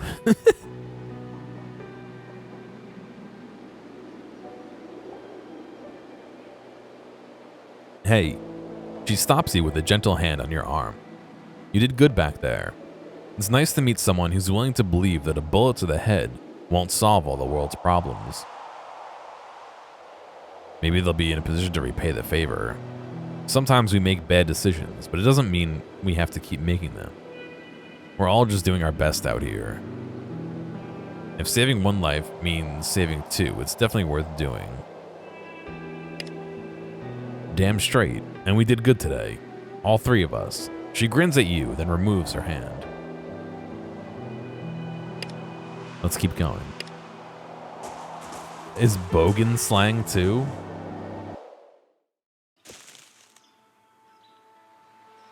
Welcome to Kokobee Way Station. Now we've got Cole here. It is. All we need to do is wait for Mick to arrive, then escort the 2 of them back to Brookton. He should be arriving any minute now. Any minute now? An uncouth or unsophisticated person, regarded as being of low social status. What's interesting is some of the tripods I have are distributed by a company named Bogan. They're Manfrotto, which is Italian tripods, but distributed by Bogan. It always throws me for a loop because I know I like that specific tripod, and I like to whenever I want to grab it, I go look for the Manfrotto one in our reservation software, but it's under Bogan because somebody put it under as Bogan. I don't know why. You're thinking of Hulk Hogan and the various different ways of saying his name that are fake.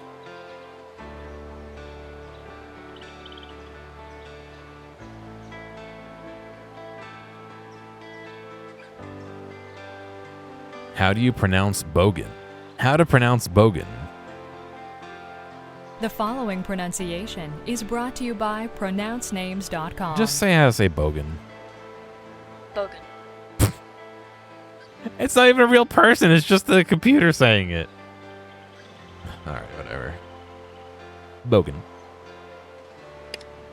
Oh, a kangaroo. I'm going to go check the radio tower and catch up with Dustin. He's usually got modulators up the wazoo. I'll be down there if you need me. And there he goes. She laughs. Never a dull moment with Cole around. I'll introduce you to Tina. She runs this place. Good person to know if you're looking for work. Bogan. Oi, Tiny! Let's see. All right, let's go talk to some people, I guess. We can not look at the kangaroo. Illegal to look at the kangaroo. Not Australian. We can't look. G'day. Name's Damo. The young man stands up straight, bouncing his foot restlessly as you approach. He has a smear of grease under one eye and a dusty mop of unattended hair held at bay by a weather-beaten cap. Everyone needs fuel. Black gold's rarer than actual gold these days. I got petrol, diesel, whatever you need. Best prices this side of Meriden, or I'll eat my hat.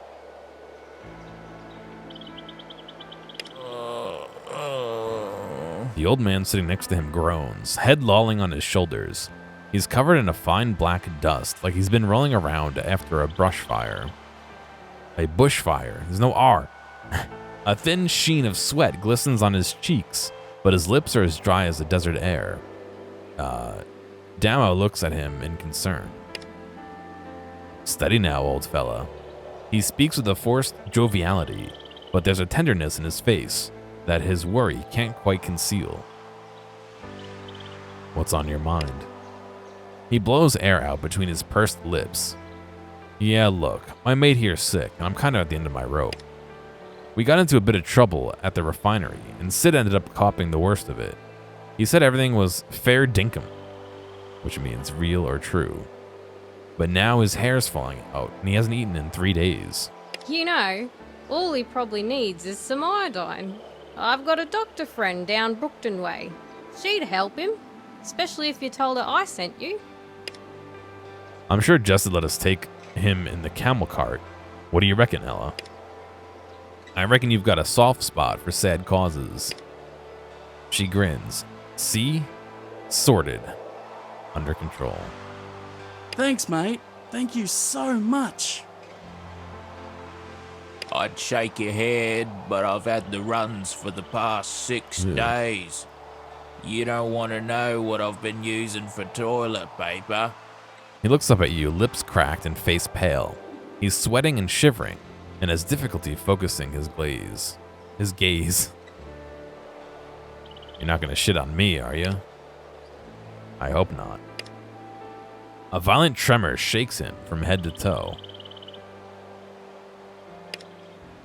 You just settle back down and rest, old fella. When Jess arrives, we'll set you up nice and comfy for the ride to town. He tries to speak, but the trembling of his lips defeats him. In the end, he simply nods. I told you there were good people out here. What else have we got here? Fresh veggies, premium goods. They don't tend to last long in the sun. Get them while they're hot, or preferably before. Tina. Welcome to Kokobi, stranger. The effervescent teenager in an outdated conductor's uniform salutes you neatly as you approach. A polished silver whistle swings on a chain at her hip. Tina, g'day. We're just here to pick up some parts for the radio. Then we're headed down to Brookton with Mick and Cole. Thought we'd say hi while we're here. She gestures vaguely at you. This here's a hired gun. Jake reckons we could use the extra hand. There.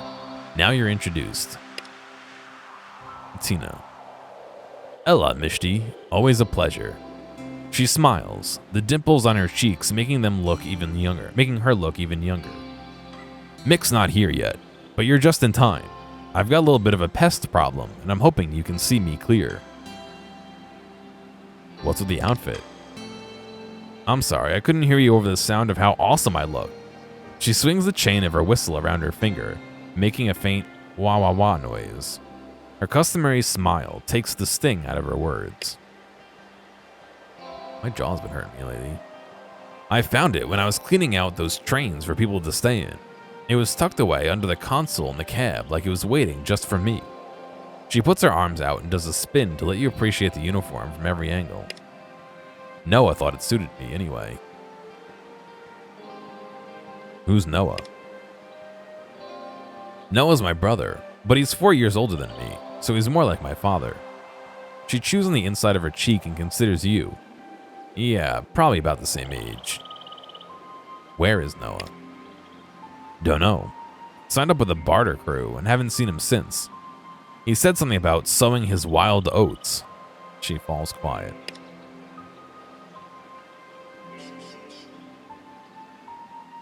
I really hope he doesn't become a farmer, though. She fiddles with the whistle at her hip. He's beyond terrible with plants. Anyway, why do you care? I've got everything you need. She gestures at her stall. Want to trade? Your brother left you here all alone? I've been running Kokobi just fine. Oh, the kangaroo just ran into this shot again. Without his help, thank you very much. Her tone is crisp. He can stay gone for all I care. Are you in charge here? Yup.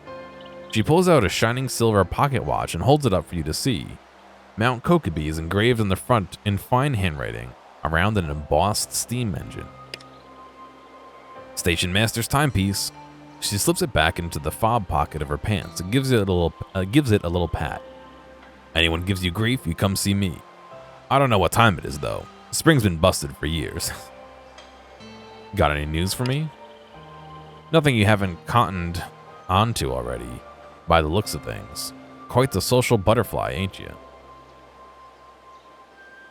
Tell me more about your pest Well, problem. We hired a mercenary, Ian Mason, to help protect the town. She gives you a hard look. Ever since we hired him, he's been driving away business with that attitude of his.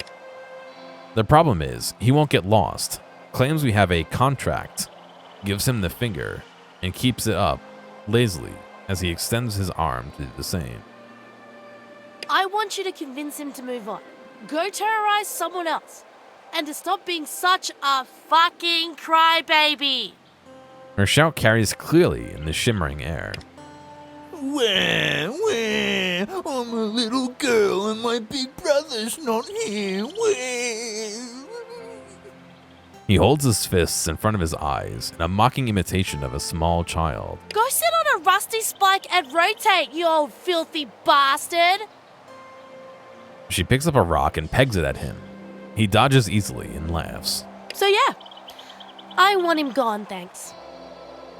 Let's see what you got in stock. Splitting stacks. When browsing a shop, you may see a number at the bottom right corner of an item, indicating how many of that item are in a stack. To split a stack, right-click and drag to move one item from the stack. Based and bogan-pilled, yeah. We got some health kits, $30 a piece. Some water, $20 a piece. Camel milk, $20 a piece. Okay, so you have fresh camel milk and just not fresh camel milk? Wonder Store is 10 HP, Wonder Store is 6. You've got corn. Oh, no, it's peas. Eat your greens. They're good for you. Wheat, potatoes, and fruits.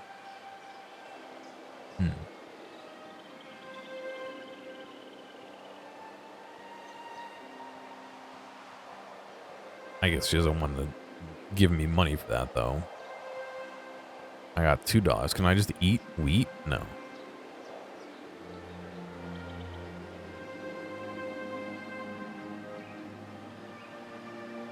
That's $6. Yeasty spread sandwich. A grenade. $30 for a grenade. Ooh. Is it legal to sell a grenade to a small child like this? I'll go take care of Ian Mason now. Looking forward to your problem-solving capacities. Wonder what happened to that old cobbler who'd show up from time to time. If I'd known I had to walk this far, I would have worn better shoes. What I wouldn't give for an ice-cold beer right now.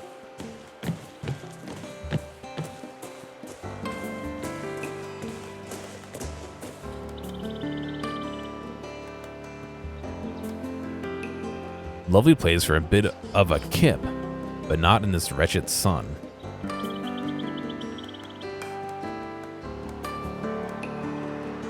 Oh, I was just playing little notes. No trading today, mate. Waiting on the rest of my crew.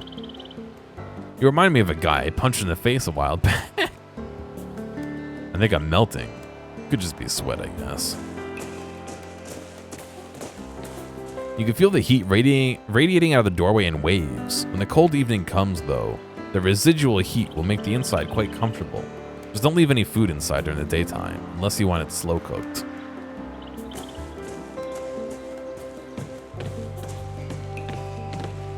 It's too hot to talk shop, mate. You want a tip? Always bring a hat. Or the kangaroo.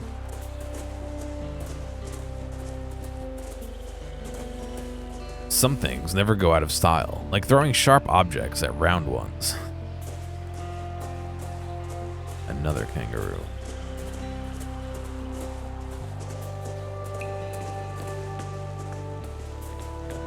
I like how the radio tower is blacked out until you get to the base of it. Keeping hoons out since 2041. Oh, these are solar panels. Whoa. Well, it gives you some support bonuses. Moral compass traits, dignity for all. Well, it gives you some support bonuses, such as improved healing or defense of allies. Dignity for all prevents you from taking shots or using your area of effect attacks that may injure your companions. I don't want to do this. I didn't realize I was going to be healing. When in combat, you can use healing items to heal yourself and your companions. To heal, you must select the healing item on the radio wheel and then use left click when hovering over yourself or a team member when close enough to them. I just want to leave.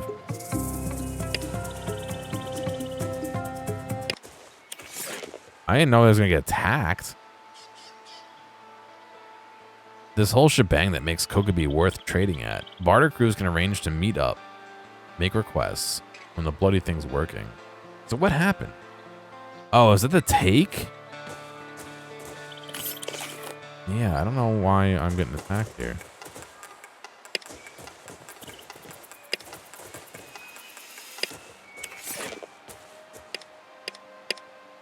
I'm gonna make a save game here real quick. So if I just walk over here, do I get attacked? Yeah. Okay. I'm not allowed over here, I guess.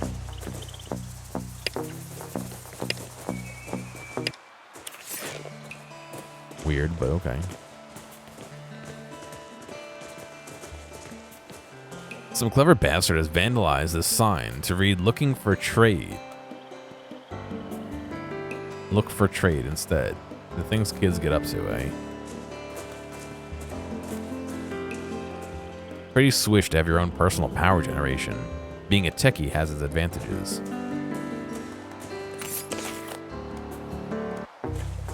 Yeah, weird. I don't know why I'm getting attacked every time I come over here.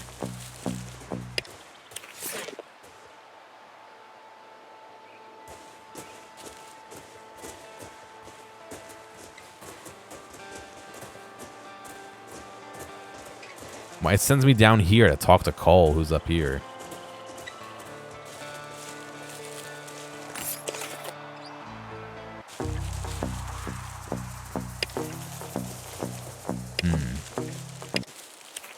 Not so sure what I'm doing wrong, but we'll figure it out eventually.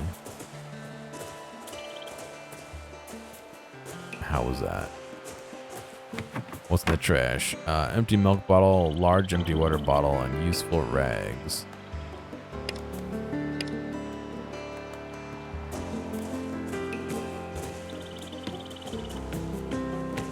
Reduce, reuse, recycle. Unless you can smash it, then go for your life. Then go for your life, you yobo.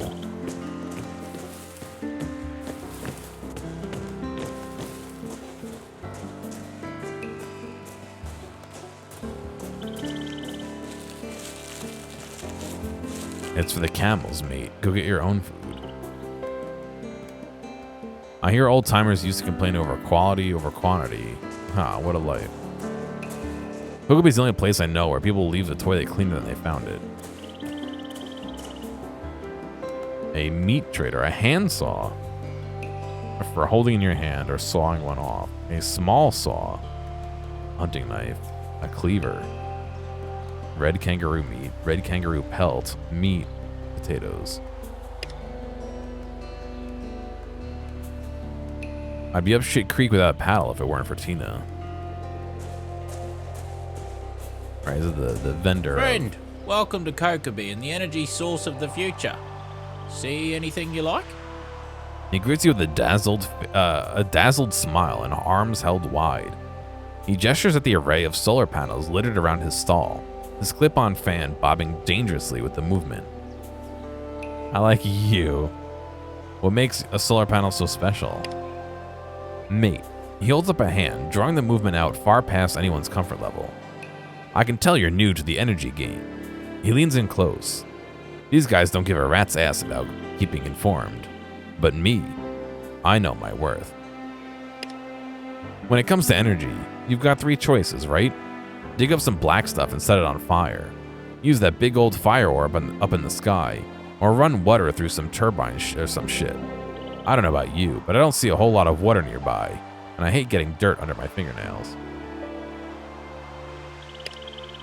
What's so special? What's special about solar? It's a gentleman's energy source. He gives you a painfully awkward wink. And civilization, my friend, is the way of the future. He finally runs out of steam and gives you a supposedly charming smile. So what do you say? You want to invest in a better, brighter you? Any chance at a discount? His voice squeaks and he coughs, then tries again. A discount? Mate, you gotta be pulling my leg. Do you have any idea how hard it is to clean these bastards up? Haul them halfway across the country and keep all the sand and shit from getting in? A discount? He scoffs. I'd sooner get caught with my pants around my ankles when the dunny walls fall down.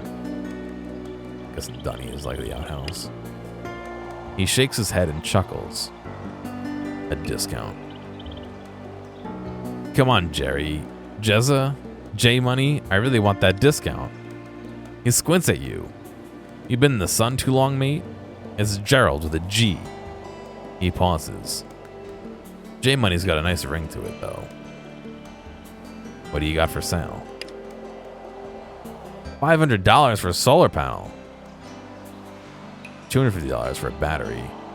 $95 for copper wiring, silicone, screwdriver, safety vest. Ethics.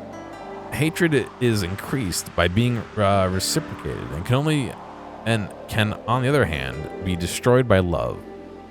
P70. For $5?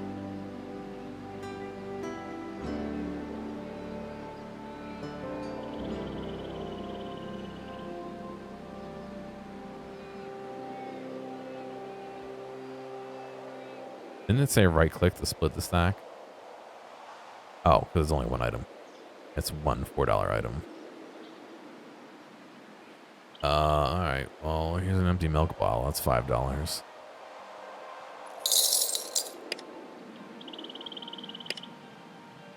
Bye. A discount? Thanks for the laugh, mate. I needed that. Yeah, alright, buddy. Can I read it? No, it was literally just an item. Alright, well. We bought a book for no reason.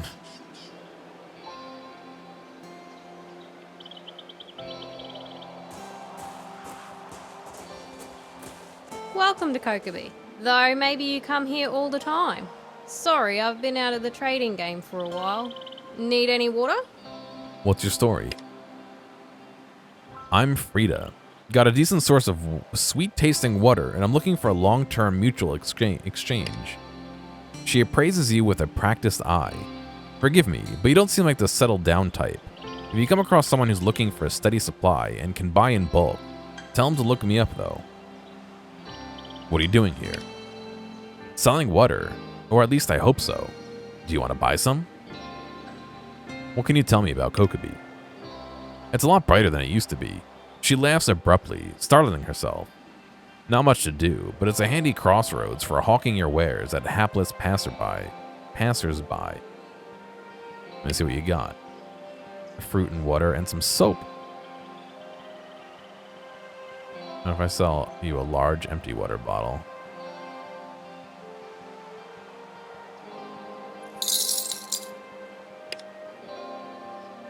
She's selling it for $2. That's a 100% profit.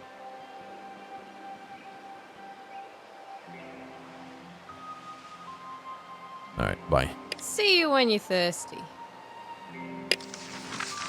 Journal. Your trusty journal records any currently active main quests and side quests, updates objectives, and keeps track of completed quests along your journey.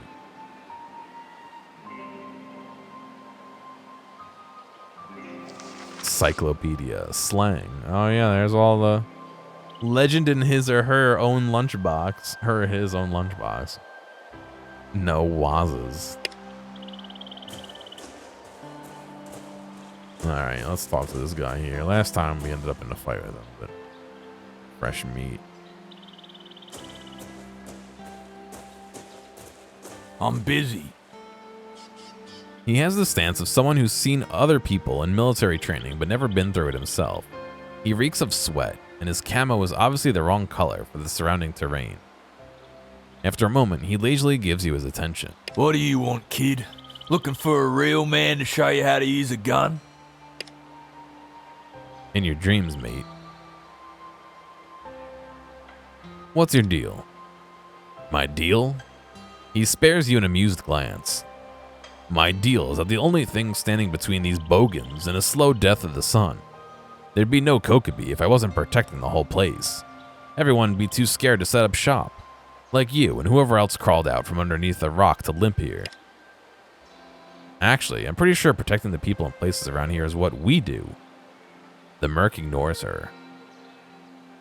Tina wants you to move on, mate. I don't give a fuck what Tina wants. She hired me, and I've kept my end of the bargain. Protecting Kokobi. It's gonna take more than just you and your 2 little nursemaids to change my mind. There's gotta be something you want, mate. What can we do to convince you? Maybe there is, maybe there isn't. He crosses his arms, and you can tell he's getting ready to bring out big guns. I have a contract. A merc's worth his worth. I go back on that. I'll never work again. But we sell this the old-fashioned way and give him $100. I'm tired of this. You're never going to work again as it is, an attack. Humanist. If you keep treating these people like they're runny shit dribbling down your leg, they're going to band together and chase you out. I'd treat him better if they showed any spine at all. His eyes flicker towards the marketplace and back. Look, the only way I'm leaving is if you pay out my contract. He jabs your shoulder for emphasis, hard enough to leave a bruise. $50 cash for that gun of yours. What'll it be? Give him 50. Here you go. Lie, I don't have that much. Offer him your gun. It's all yours if you leave this place and don't come back. I'm not giving you anything.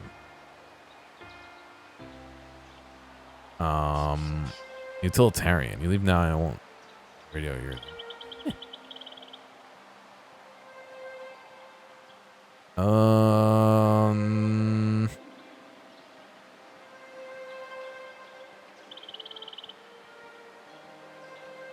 Here's my offer.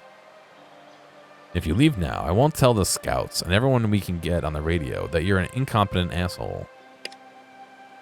Your friends don't scare me. Neither do you. Pay up or piss off. Alright, fine here. All the same to me. Weak. Like the rest of them. Rip in peace, money.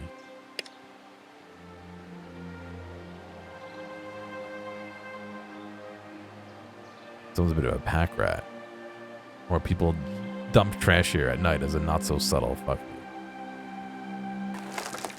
Biodegradable plastic bags will save the world, they said. Little did they know. Alright, well, rip in peace money, I guess. But...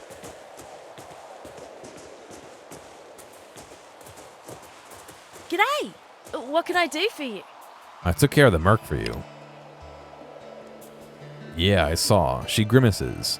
How much did he take you for? $50. Figures. She digs in a pouch underneath her jacket and passes you 2 dense rolls of coins. Here's your money back. I hope his next meal chokes him. Glad that's dealt with anyway. I'll be able to hear myself think again once he's cleared out. She lets out a sigh, all the tension draining from her body. Finally, I feel like this place is on the up and up. Thanks again, friend. She holds out her hand to shake yours. Give her a low 5. Shake her hand. Here's the beginning of a beautiful partnership. So, any idea when Mick's gonna arrive? You're new to the area, aren't you? Her tone is sympathetic. Mick is a force of nature, like a cyclone or a dust storm. When he's here, you'll know. Oh, you'll know, all right. Don't forget he's the one paying us today. Come on, what's life without a little bit of fun at your employer's expense? She pauses. Actually, don't answer that. I don't want to know.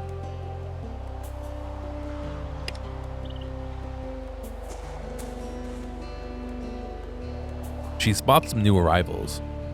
And would you look at that? Right on time. If by that you mean half past a day late. She waves at a sun-baked woman and an overdressed man walking over from where they've hitched their camels. Hello there, Tina. Lovely as the day is long, as always. We would have been here sooner, but, well, let's just say it's been an eventful day. She looks frazzled. It certainly has. Had some excitement in the morning. Had to deal with some diplomacy after that. Not a bad day's work, if I say so myself. I suppose introductions are in order. I'm Mick Jones, and this is Jess Brown. Runs Brookton's barter crew when I'm needed elsewhere. He studies you. You're a new face in this crowd. You into forging alliances, or do you prefer to rough it alone? I team up when it suits my purposes. Working together is the only way to restore civilization. As long as I have a good time in the here and now, I'm easy. You've got to stick together if you want to get anything done. A group has more bargaining power than one person alone. Do you want my actual answers or the answers I think you want? He laughs loud and long. We sure meet some special ones when we leave home, eh, Jess? She gives him a long-suffering look and sighs. On that note, I better go check on Frida. She gives you a friendly nod. Pleasure to meet you. You're doing well if the scouts are pulling in recruits who've already got the world figured out. Ella gives him a one-shouldered shrug. He grins.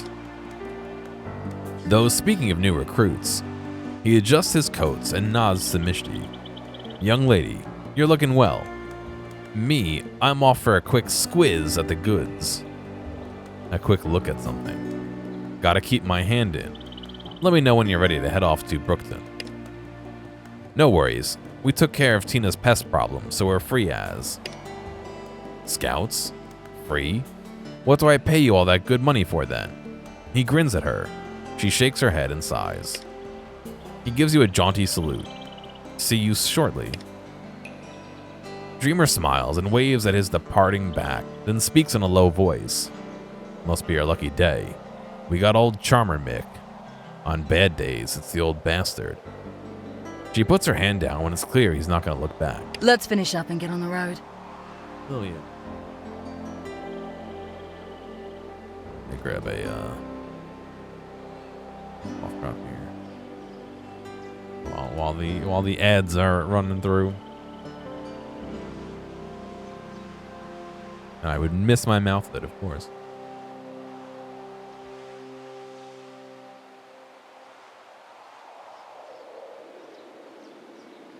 Let's see. Party inventory. Why is it saying party inventory is like new in here? Is it because I bought the book? I looked at the book.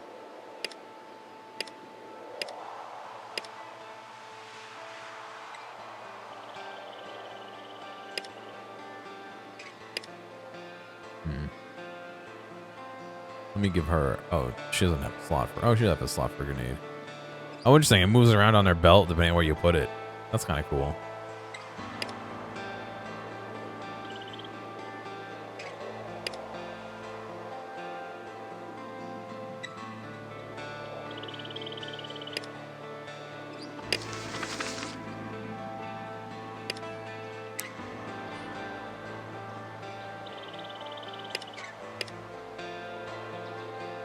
Ask Jess about putting Sid on the camel cart. All right.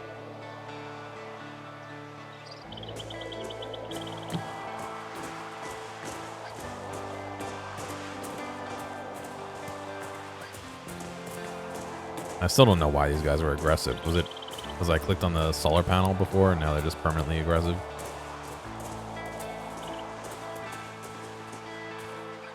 Anyways, happy to see new friendly faces out here. Hope the road's been treating you well. Who are you? Like Mick said, name's Jess, trader out of Brookton. I mostly travel with Mick, but I've been known to go solo. What do you do? I drive a camel cart between Brookton and Kokeby as part of a permanent trade route. Occasionally, I chance it and sleep out under the stars, but only when I know I won't get caught. What can you tell me about Kokeby? Why ask me when Tina's right there? She shrugs. Used to be a rail stop before the world went to hell. Became a trading post because people could follow the tracks. She pointed at the parallel lines of iron stretching off across the countryside. You come here often? Every couple of days. She scratches her cheek. It's not a bad run, and Tina knows how to hold the good stuff for us. Do you need anything? Not at the mo, but thanks for asking. She gives you the briefest of smiles. Got anything to trade? Nah, we're here picking up other people's orders and stuff to sell back home. What's the difference if you sell it back home or sell it to me, but okay. could we give a sick scabby a lift to Brookton on the back of your cart? Mick looks like he's about to say something, but she holds up her hand to stave him off. Sid's that bad, huh? Yeah, I'll shift some things around. Get him over the cart, and I'll handle the rest. Bye.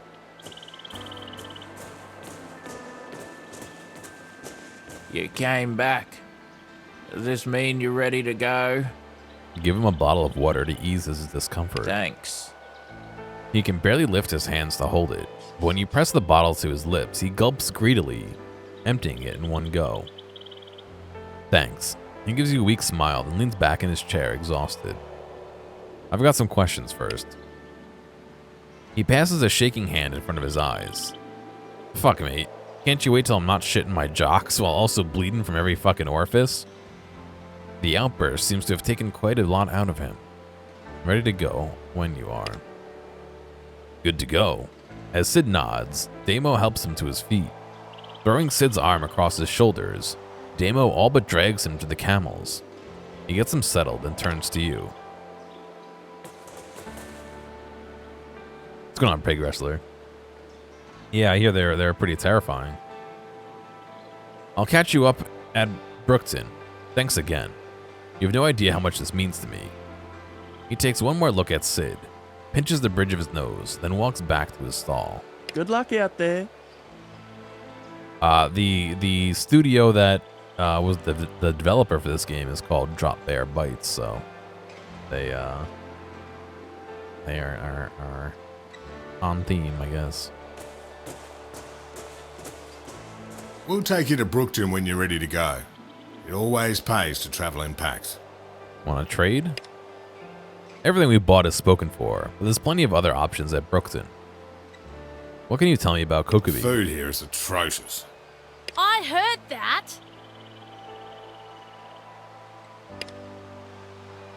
Just kidding. Tina can grill a roost steak like nobody's business. What else do you want to know? You and Tina seem to get on. I've known her since before she could walk. You've never seen a baby so quick to grab hold of anything shiny. That's when I knew she was going to be all right. Do you know what happened to Tina's brother, Noah? Not that I'm willing to tell a damn near stranger. He gives you a look. Anything I knew to go to Tina first anyway. Don't go meddling in family affairs. General life advice. Who's the solar panel guy? Mr. Blue Flannel? He peers at him across the distance, and then shakes his head. I know just about everyone, but him? He's new. Probably won't last long. Know anything about the lady selling water who's 4 feet to your left, to your right, who can overhear our conversation? Frida's a good sort. Jumps at the sight of her own shadow, but she's got a kind heart. Shame, really. Save your pity for the dogs, Mick Jones. Her tone is harsh, but her eyes dance with laughter. I didn't come out of hiding after 15 years to have you sneak compliments behind my back. Right you are, Mrs. He doffs an imaginary hat. Compliments out front from now on. That mercenary's a real ray of fucking sunshine. Deadeye Mason? He guffaws. Ask him about Meriden. Guy's a bloody legend in his own lunchbox. There's that term again. Give him some info on the young man with all the fuel. Give me some info. Damo's a good bloke, trying to do right by his dad. God rest his soul. Watch out for Sid, though. He's mean as cat's piss. That's all for now. You planning to stay longer? Nope. Heading back to Brookton as soon as we finish up. I have a lot more guns if we were staying. I'd have a lot more guns if we were staying overnight. Alright, I'm all done here. Ready to go to Brookton? Need to make sure we're all squared up with Tina before we roll out. Oh, you no good swindler! He grunts, strokes his chin, considering. He calls loudly towards a diminutive trader. We're gonna get moving. Any last Duvalakis you want to force into my pockets before we call it quits? What's a Duvalaki? D-O-O-V-A-L-A-C-K-I-E. Duvalaki.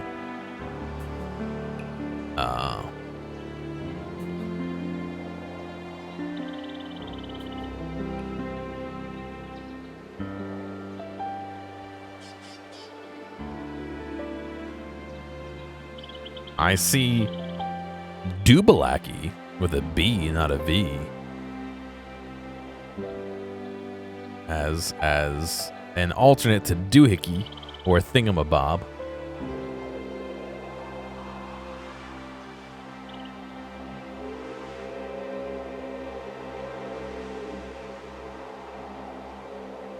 Interesting.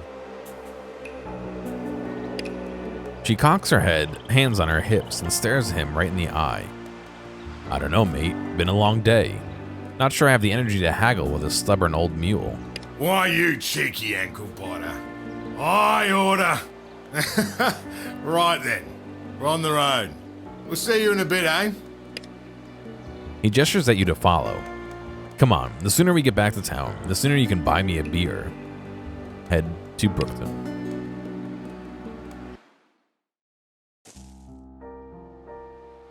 Well now, it's getting late, but here we are. He cracks his neck and gives himself a little shake. You should have a look around town. Introduce yourself to the locals. Never hurts to know who you're dealing with, especially if you're planning on heading out this way often. Okay, any pointers on who I should meet? Depends on what you're after. We got local and blow-in merchants, newcomer merchants, right here. But they'll be gone by dark if you want to barter. Sarah down at the clinic if you need any doctoring. And of course Sally at the Broken Arms if you're ready for a beer. He shrugs. Of course, you could have found all this out for yourself by taking a quick tour like I suggested. Thanks, I will. Come on, I'll show you around. Let's go. The apostrophe in Bob's has been scratched out and repainted so many times, there's now a permanent gouge in the wood. War never changes.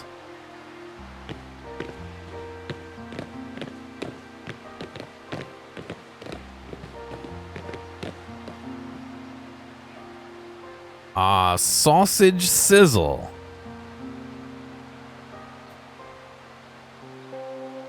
Can't leave that on the table, huh?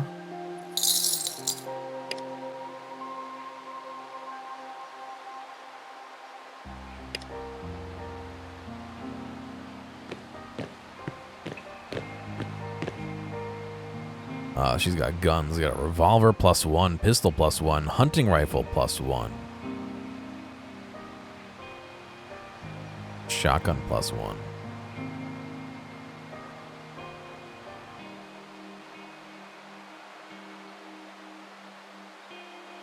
$310.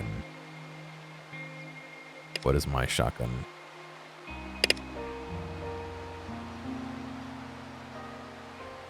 $65.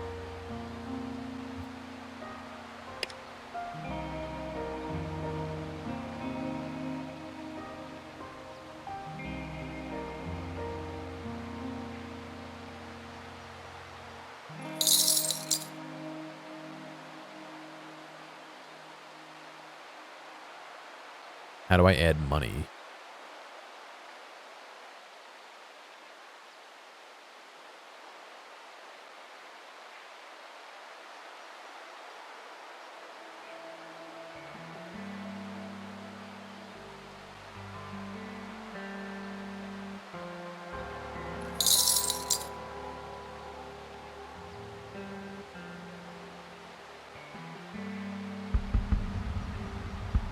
I don't actually know how to add money.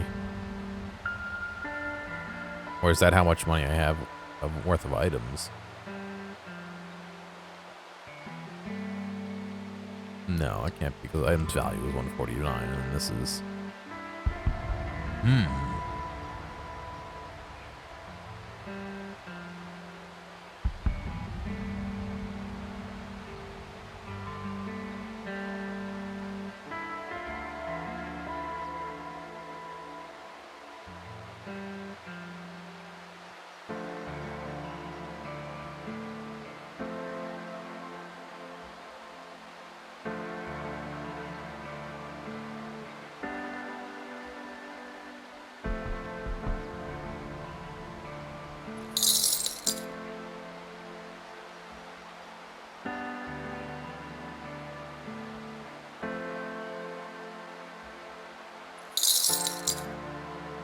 310.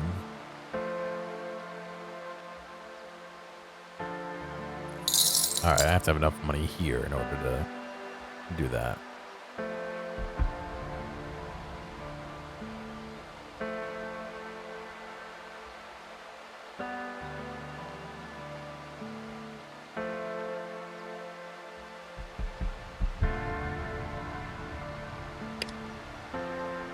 Alright, spent all my money already.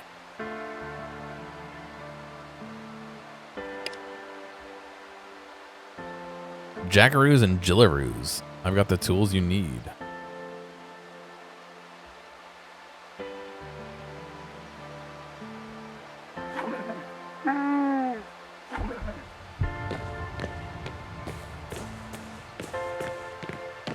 Not the trading hub that Kokobi is. Brookton still has enough wares for to cater to its own.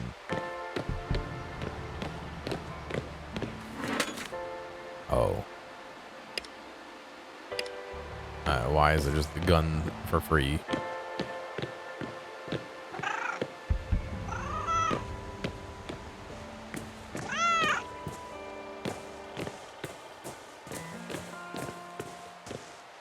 Hey, the blood-spattered raider surges to his feet as you approach, gripping the chain link of the cage.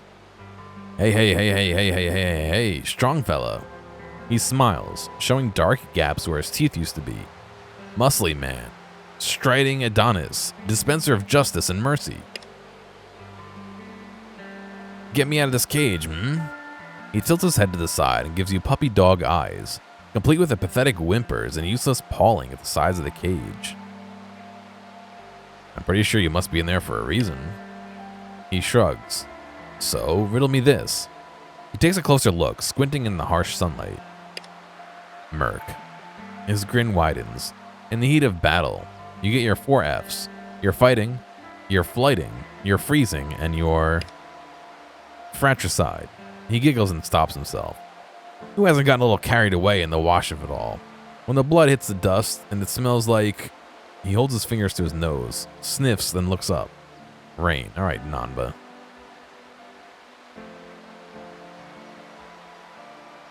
What's going on, Goose? How you doing?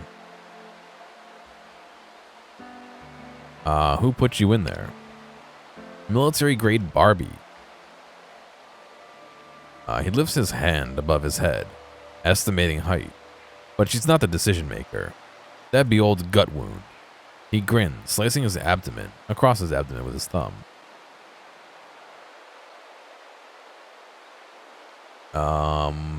Whose gut wound? Goes by another name now, doesn't he? That's right, that's right. He stares off into the distance, towards the marketplace. He breathes the words so low you almost miss them. Mick Jones. Why'd you call Mick gut wound? That's what he called himself. You should ask him. You'll be in for a bloody good time. He grins. The sight is not pleasant. This treatment is inhumane. I'll talk to Mick on your behalf. You won't find me ungrateful. He licks his chapped lips. A beer wouldn't go astray either. Alright, let's go talk to Mick and see.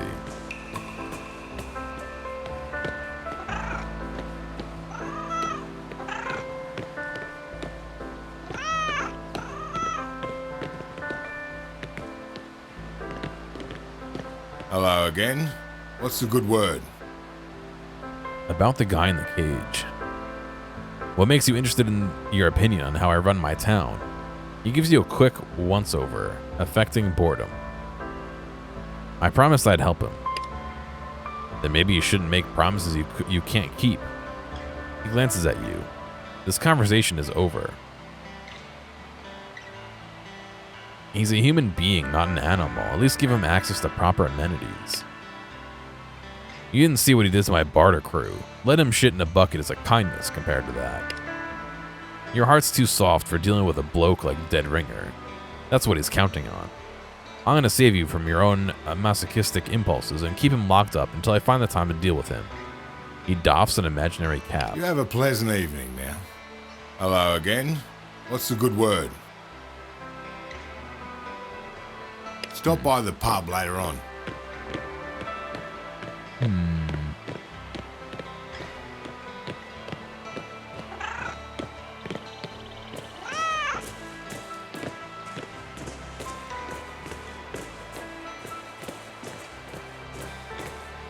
You're back. He wraps his fingers through the chain link. Have you got a Rikiki for me, my pretty? And a beer? I don't have anything for him.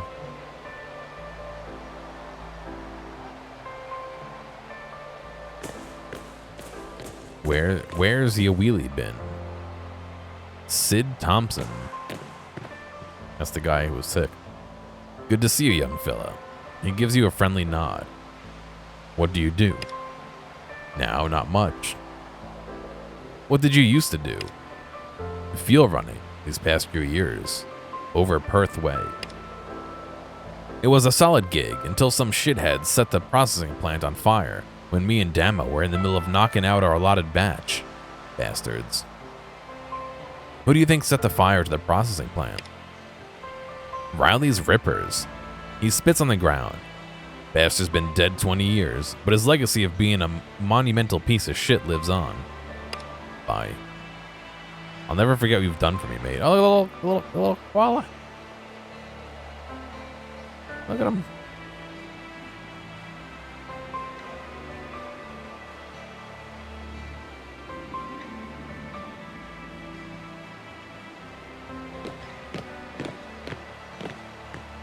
Stranger. Hello, can I help you?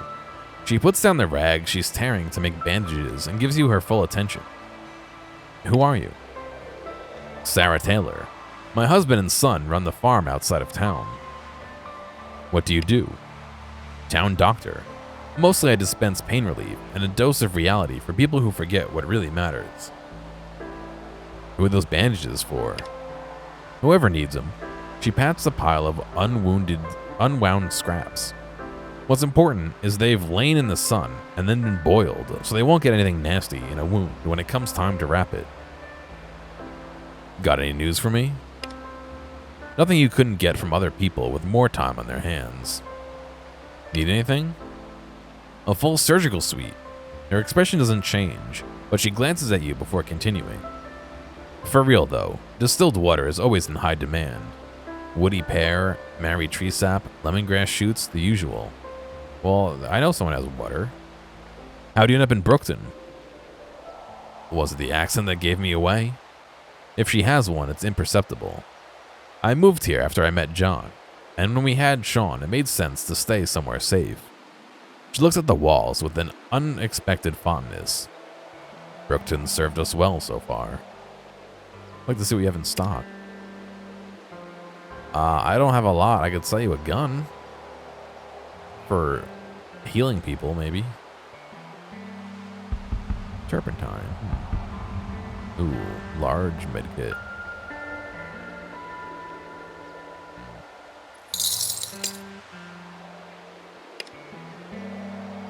Fine. Yep. Sarah's clinic and sometimes hospice. Oh, there's another cat behind there. There's Cole.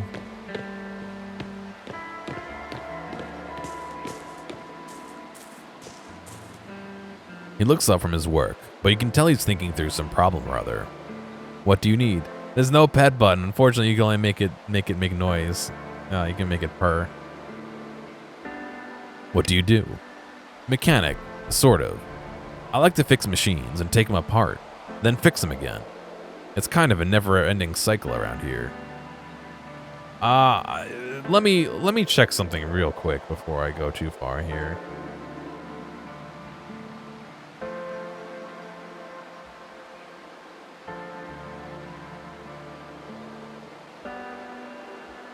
I thought that I read something about the animals, but hang on a second.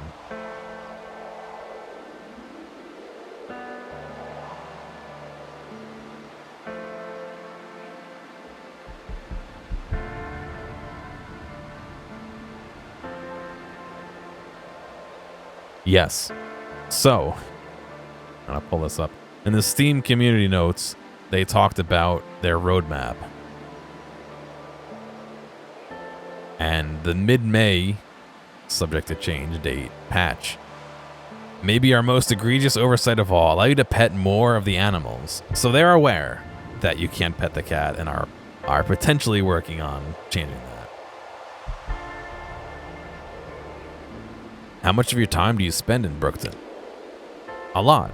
Most of it, I guess. There's usually a job somewhere around. I mean, I was in Beverly a few weeks ago, and Elderside, I think last month. But often I sit at the hall and work on stuff there. Mad says there are days on end where I don't talk. Says it's fucking delightful. I think she thinks I talk too much. What's there to do around here? Well, traders are always coming through. Help out at the clinic or on the farm if you've got the know-how. Pub's pretty popular, of course. Lots of stuff. There's a guy in the cage if you're like a little extra crazy in your day. Tried to take on our barter crew, but it didn't really work out for him. Got any news for me? News? He taps his chin thinking. It's echidna breeding season, so keep an eye out for trains crossing the roads.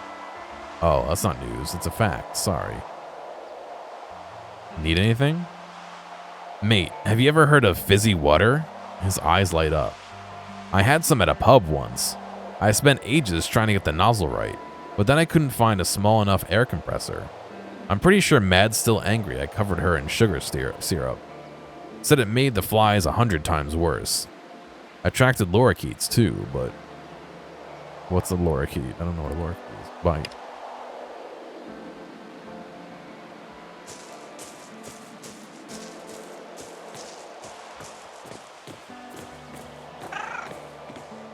There's only cat, and I see no echidnas. There's a football. The football is slightly soft, having received a few too many punts across the lawn. It's been lying in the sun for quite some time. The upper portion is blazing hot. The underside is cool and clammy. It's a bird, gotcha. How's it going, Zai? You doing alright? Oi, mister, chuck it here. Yeah, peg it hard. The children clearly want you to throw the ball back to them. The misshapen lump looks decidedly unaerodynamic. Throw average, throw the ball back overarm. Throw easy, throw the ball back underarm. Punt average, kick the ball back to them. Punt average, kick the ball farther away. Walk it back over to them. Put it in your backpack, drop it on the ground. I'll do the throw it back overarm. That's good to hear.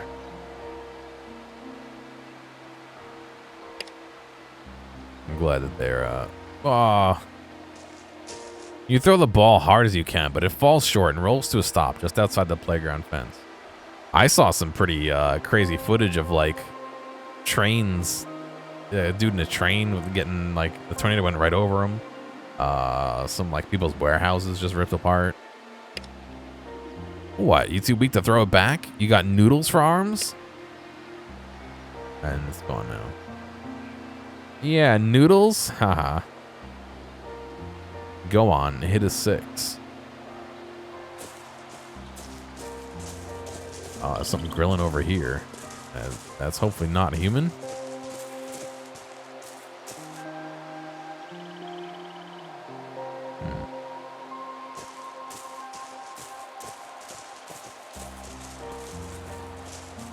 Yeah, that's good that you're not like in the what do you call it? In the path of a lot of them, I guess.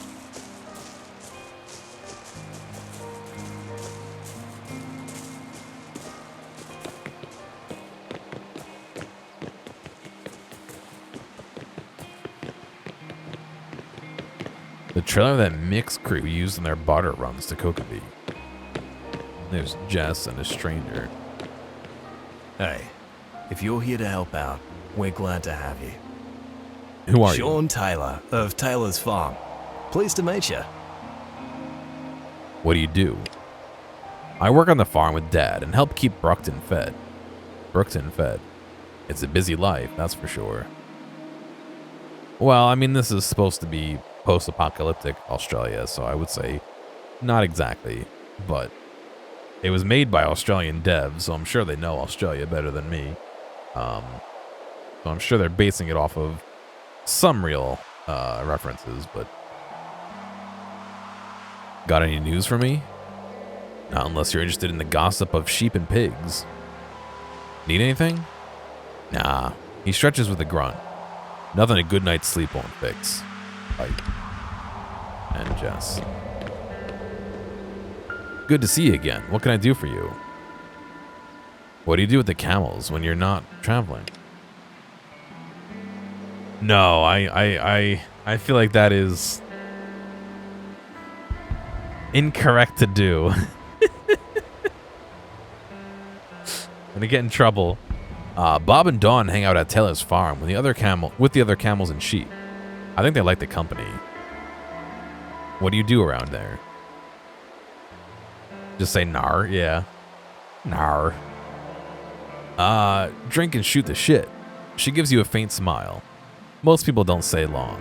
They come to the big smoke for one reason or another, then go on with their lives. Those who do stay tend to have families, though. She falls quiet. Alright, bite. Let's see, what else do we got? When cities collapsed, people brought what they could carry to barter for safe passage. Now with more and more towns succumbing to the desert, places like Brookton have got a surplus.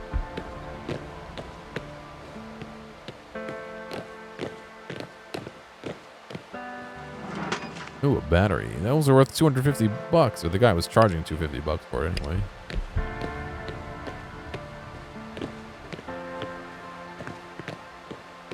Corn.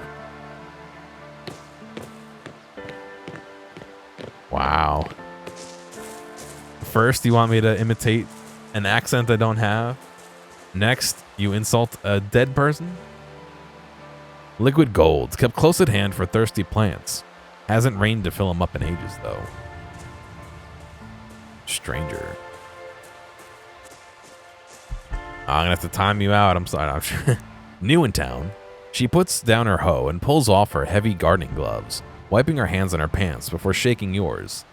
It's always a pleasure to see a fresh face. I hope you might stay a while. Who are you? I'm Alana.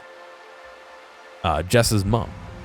She uses the back of her hand to brush a sweaty strand of hair away from her face. What do you do here? Gardener, chicken wrangler, occasional butcher. Anything to do with food that's not actually cooking it, I'm your lady. On the other hand, I make a mean lamington. We saw the malicious intent. No, I'm joking. What's a lamington? She looks a little flustered. You don't... Oh, she thinks for a moment. Vanilla sponge cake dipped in chocolate icing mix, then rolled in desiccated coconut. A bit of a delicacy these days, though the coconut's easy enough to come by. She gives a small smile. No one really went for handfuls of dried plant fiber, even when they were starving after the big drop. She grows stern. Only monsters put jam and cream inside them, though. A good sponge can stand on its own moist legs, but it'll collapse under the extra weight and turn into a slurry at the slightest provocation. Got anything for sale? Barley, potatoes, peas, and hops. Alright. Nothing I need right now. Right. That's enough socializing for one day. Oh, yeah, I feel that. She gives Ella a mischievous grin. You Cadbury. It's good to know your limits. Let's head back to Bally Bally. Sun's about to set. She looks sheepish. I'm hoping we could hit the pub, check in on Jake and Jonesy. She raises an eyebrow. Mishti fidgets and looks away. Mick will want to grill the new kid on how the day went down. Let's handle that part first, yeah? I don't know if you can make beer. I have seen no indication other than barley existing that you can make beer, but we'll see.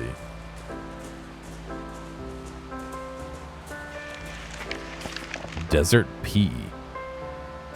A small red flower that could be used in cooking up concoctions.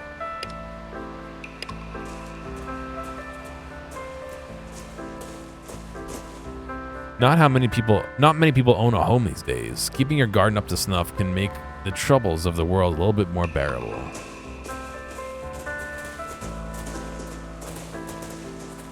Let's see. Oh, let's see a wall over there. All right. Maybe we've explored everywhere we can back here.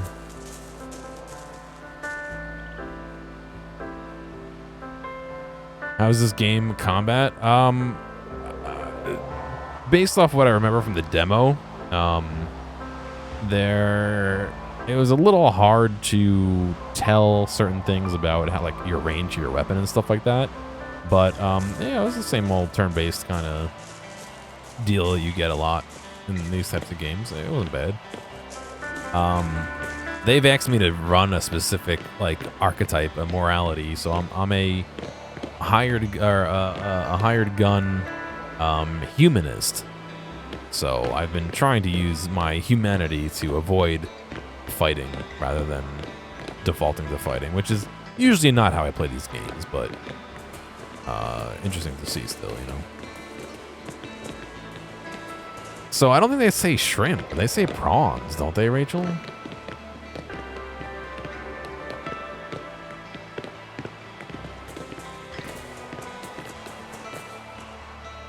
Everyone's ride of choice. I think I would do, like, not a fully Mad Max style, but definitely some kind of, like, muscle car with spikes on it.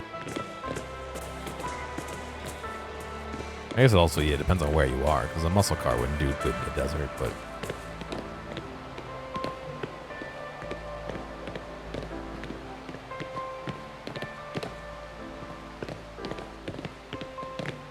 let's see.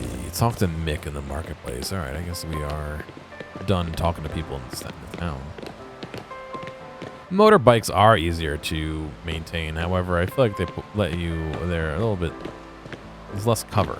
You know what I mean?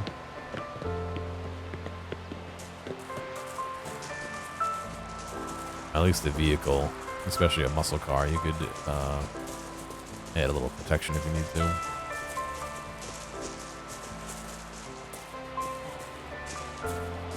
Well, yeah, again, it all depends on what the terrain is.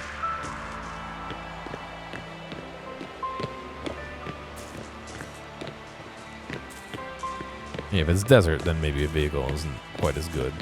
If it's like, yes, apocalyptic, but it could be apocalyptic in New York City. It could be apocalyptic in the deserts of Australia. It could be apocalyptic on... the locals then. Looks like you've been Antarctica, through the ringer, like, new kid. it depends. Time for a beer. Each person paying for themselves, of course. It all depends. Excuse me, I just need a moment of your time. The speaker is a tall, broad-shouldered man, well-groomed with a gold necklace and gold bracelet glinting in the sun. Despite his size, he moves with a fluid grace. He reminds you of nothing so much as a big cat. Attractive, smiling, and dangerous as hell. Right now, I get to pick my ride? Yeah, I mean, it would either be a vehicle or a boat, based on where I am.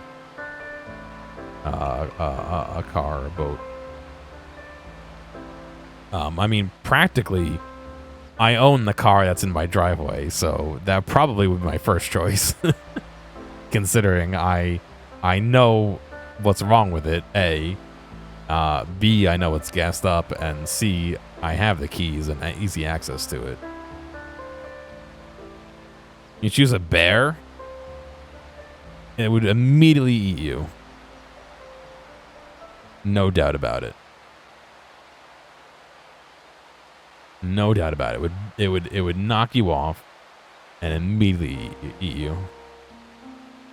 You gonna ride a trained bear?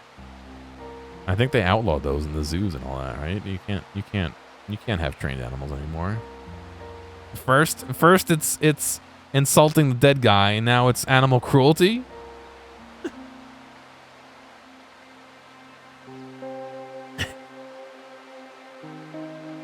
Remain silent. Spit it out then. All the humor is gone from him, like he senses a threat. His alert is focused, his eyes never leaving the newcomer. This is your hypothetical, eh? Well, hypothetical animal abuse. All right, I understand. I get it. Obviously, you've shown your hand in, you know, making fun of those who've passed away and you know, harming animals, but it's all right. His voice is low and calm. My name is James Wakefield. I'm glad to have met you, Mr. Jones, as I come bearing a proposition for you and your people. A proposition, he repeats flatly, dismissively. Better make it quick. You were gonna gift the sub? Oh, the $2.50. Please, I can't live without it. I'm sorry. He holds his hands out, palms up. Let me be plain then. I come from a powerful community to the east. We're rebuilding civilization, and we'd like to invite Brookton to be part of that effort. You're sticking your war bear? All right, I'll be safe inside my car. Join us, and we can end the age of grubbing through the relics of the past. Join us, and we can usher in an age of miracles. His eyes narrow. You want us to bow and scrape to someone who's never even looked our way before? Who's never had the good grace to come by and say hello himself? He spits to the side. Civilization, And what do we get out of it, pray tell? Civilization will bring the rains? Fill these fields with wheat again? What happens if we say no? Civilization sounds great, but the devil's in the details, and most people get trampled underfoot. Up to pretty analogies, are we? He shakes his head without so much as looking at you. The adults are talking, kid. Oof. He stares at the stranger silently for a few seconds. We've got nothing but your word to go by, mate. Show us some of these miracles you're so keen on bringing into us, if you're so keen on bringing us into the fold. He chuckles. Mr. Jones, I was sent merely to make the offer. I'm a messenger, not a diplomat. If it's pretty words you're after, you're not the man I thought you were. Well, Mr. Not a Diplomat, why don't you piss off back home and tell your overlords that if they want us kissing their boots, they're going to have to prove those boots are worth the tongue. Till they can, answer's a hard no. He takes the answer with equanimity. I must ask one more time. We can offer your people many things. Food, water, protection, freedom from want or care, the future and its limitless possibilities, rather than scratching out a living on the edge of darkness. I'm gonna be smart and remain silent. Let me just add something, mate, Ella says. Her voice is a laconic drawl. We're not exactly too hard done by around here.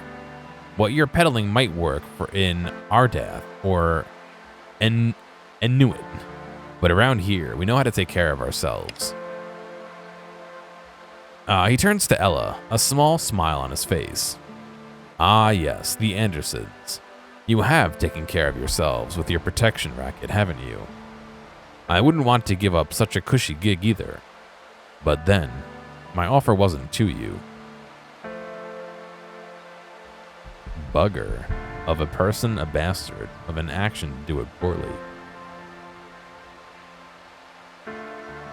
You seem to know a lot about us for someone we've never met before. He gives you a small smile. Perhaps if your companions showed how as much introspection, they wouldn't have been so quick to resort to aggression. I don't know why you're taking this bloke seriously. Join his mysterious far-off community so we can, I don't know, all drive cars again? She laughs scornfully. Mutton Chop's been out in the sun for too long, I reckon. Piss off, mate. Seems she's taking her cues from Mick and Ella. No need to be rude. His tone is mild. You've made your choice clear. My duty was to ask, and so I have done. Be assured that I shall sleep soundly tonight. A good evening to you all. I'll make sure Cole gets Bally Bally up on the radio waves, toot sweet. We can't be offline if you need us in a pinch. He stares after Wakefield, thoughtful. Might be a good idea. Yeah, cheers. Tomorrow we can send someone to follow his tracks and find out where he came from. We'll get to the bottom of this. Oh, I'm gonna need a beer or 5 after that ordeal. Alright. See you at the pub, he says. We're literally right behind him.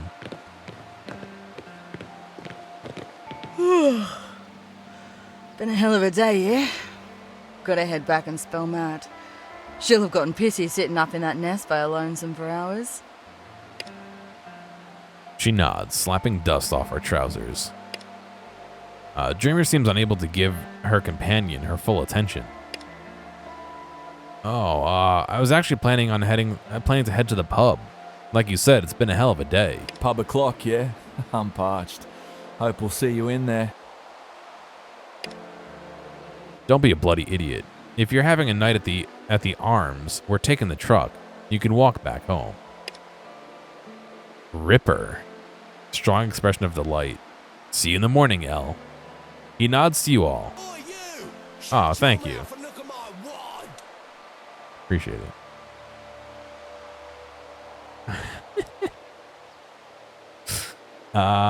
He nods to you all as he and Jonesy head for the pub door.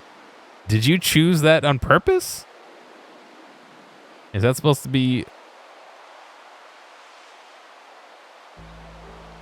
Okay. I don't know. I guess that's bah humbug, but not bah humbug. So you begrudgingly did what you didn't. You picked the crying guy. Oh, isn't that Isaac from Binding of Isaac? I don't know. Bit of a hike to Bali Bali, isn't it? It'll do him good. They can walk off the hangover. She turns her gaze back to the younger woman. Right, Mishti. Let's pack it in. We've got a free ride home, and like I said, Matt'll be getting pissy about being left out of all the action. To be fair, I thought today would be less eventful, but yeah, time to go. Well, thank you. I appreciate the gift sub. She sighs unhappily. Okay, look, Ella. I know you prefer to base your decisions on facts, so here goes. She holds up 3 fingers on her right hand. 1. I swore I'd never say this, but you're not my mom. She takes off her ring finger and touches her index finger. 2. I'm an adult and capable of making my own decisions. Tonight I choose to hit the pub. She folds down her index finger and glances at the remaining middle finger. And hey, there's point 3. Listen, my mind's made up. I'm having a few drinks. Not planning to get wasted. Cut me some slack. And mate, if we save that boy at Key Road today... we saved that boy at Key Road today. Can you understand that? We saved an innocent life. That's worth a fucking beer in my books. You know what? We solved that murk at Kokeby without spilling any blood. Even though he really, really deserved a good smack, and probably would have gotten worse than that if he'd hung around any longer. So he saved 2 people. 2 beers. Ella looks like she's about to talk, but Mishti holds up her hand and keeps going. Plus, we know Taylor's farm was raided today. What if they come back? What if they want revenge? Brookdale need guns, and I'm happy to have a pint and then stand guard. Shooting mastery, success. If you're going to defend the town, drinking's a bad idea. It dulls your reflexes. You're absolutely right, just don't drink too much. Can I leave now or resolve? Remain silent. Remain silent. Brookton's got him handled, Mishti. They don't need our guns here. Come on. Why are you so dead set on staying? She lifts her chin defiantly. Jonesy promised to buy me a beer. You know how I feel about free beers. You're pulling my leg, Jonesy? She steps back and sighs. Kid, I've got stories about Jonesy that'll curl your pubes, assuming you got any. Do what you want, kid. It's your life. Your mistakes, your opportunities. She throws up her hands. Why are you still involved in this conversation? Oh, great. Anyway, Dreamer, I'm gone. I'd say don't do anything I wouldn't, but you're already way past that point if you're keen on a dickhead like Henry. I'll tell Matt you're drinking her beer. She turns away and then turns back. Dreamer blows out a heavy sigh. Rough. At least you weren't trying to be my dad. I swear, she's still treating me like her little sister. Bloody hell, maybe even her kid. Her real sister would kill her if she tried this crap. She takes a deep breath, then lets it out through her pursed lips. Alright. Pub o'clock it is. She spares you a glance. You coming? Yeah. Do a little bit more today. I'm going to be doing at least 3 streams of this because, like I said, it's a sponsored stream from Tiny Build, so we'll have plenty of time to play some other stuff. Staff only, more like Sally only. I guess Sally's the bartender, yeah. Nothing sadder than a dead soldier. A faded article about Don, including his batting average. It would probably be really impressive if anyone knew about the rules, knew the rules anymore. Specials, beer, $2. Merlot, sold out. Peace and love. Hope for the future, sold out. The real outback, Australia. The garbage? Oh yeah, take the junk out of the garbage right in front of everybody.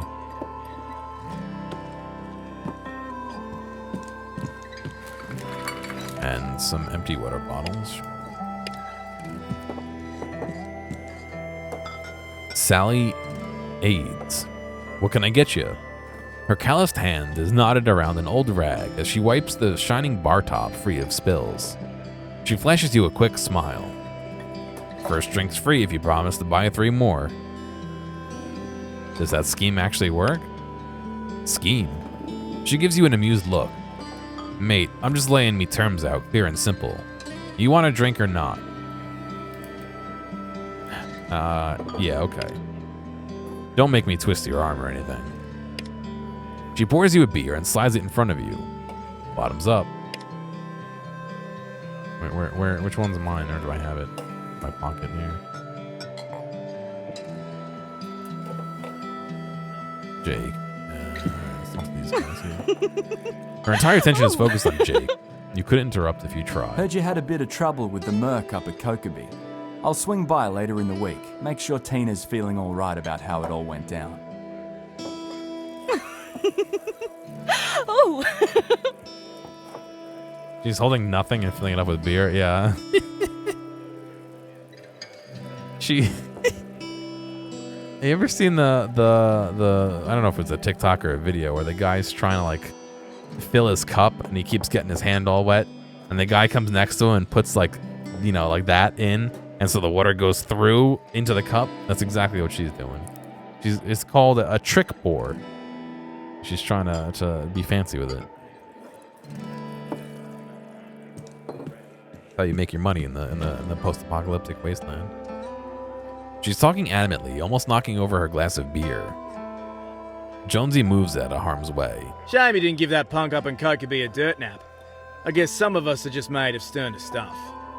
Not to worry, I'll head up there tomorrow myself and get Tina sorted out, quick smart. Mick's listening to Mishti's enthusiastic recount of the day's events with half an ear, and keeping tabs on the people in the bar with the other. You gonna buy me a drink? He eyes you with amusement. No. I said Ella could buy me one, but she went and racked off, didn't she? He shrugs. I'll get her next time.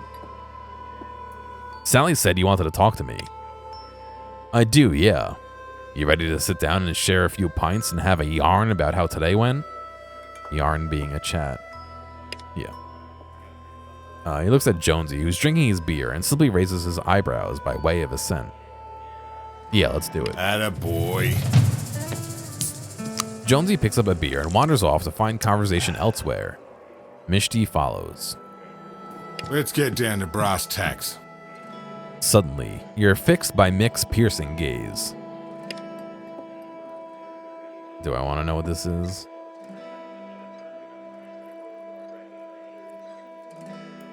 Ah, yes, this is a good one too.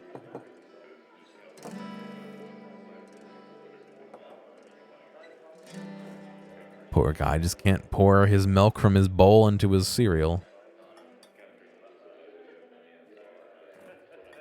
It's a long walk from Kokeby. I had time to hear a few of your exploits from Our Lady of No Bullshit. Reckon you'd be interested in my take on things? Only if I get to reciprocate. Oh. He shrugs. Turnabout's fair play. I'll do you, then you can do me. He crosses his arms and gives you a long, unblinking assessment. You seem like you've got a good head on your shoulders. A realistic view of the world, give or take and whatnot. He cocks his head to the side. You're a hard worker, I'll give you that. But you're too quick to step in, where you should be asking questions first. Mishti's a charmer, all right, but she got you good, getting you to do all that work for her. She's not going to learn that way. As for that merc up in Kokeby. He pauses to take a sip of his beer. Speaking of cats, there was a pair of cats at the PetSmart by me.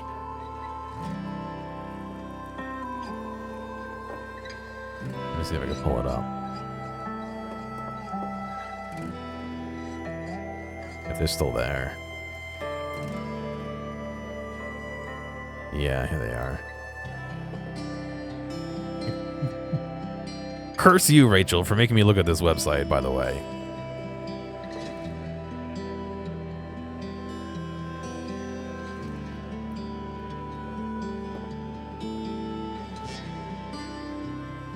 Look at these two guys.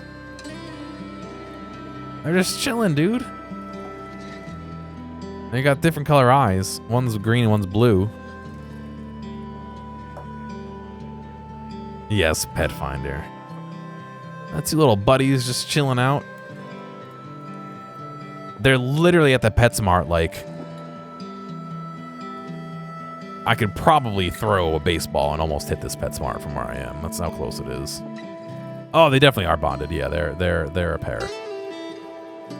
Meet Marty and Frankie. They're 7-year-old brothers and the sweetest boys. Frankie has blue eyes and Marty has green eyes. Frankie is very vocal and loves attention. He always wants to be high on your shoulder.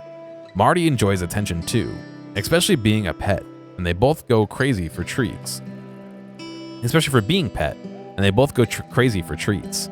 Both are up to date on all medical, neutered, and FIV-FLV negative. Marty and Frankie are bonded brothers from the same litter and will not be separated. They must be adopted together. Please share, blah, blah, blah. It's like, oh, it's two little buddies.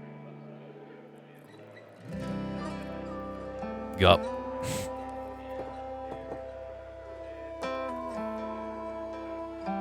Yeah, if it wants to be up in your shoulder, it definitely sounds like a climber. But yeah, I don't think 2 is ideal for a first-time cat owner, unfortunately. But yes, yeah, I can't look at that website because then I'm like, oh, maybe I just get one, and it's like, no, doesn't work that way. Doesn't work that way.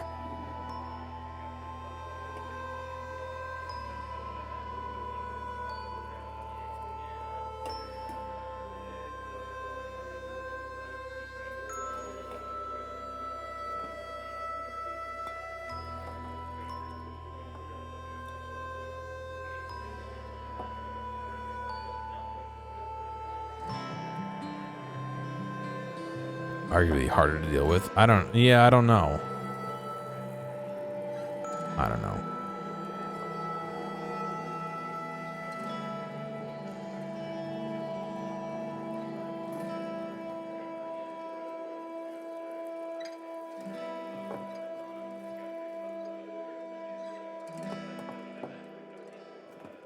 All right, let's continue this here. As for that merc up in Kokeby, He takes a sip of his beer. Never pay a bully. It just makes them more obnoxious and harder to deal with. You start feeding into the image they've built up of themselves, and you may as well just shoot yourself in the head to get it over with faster. I definitely don't want a kitten. I know that for sure. A middle-aged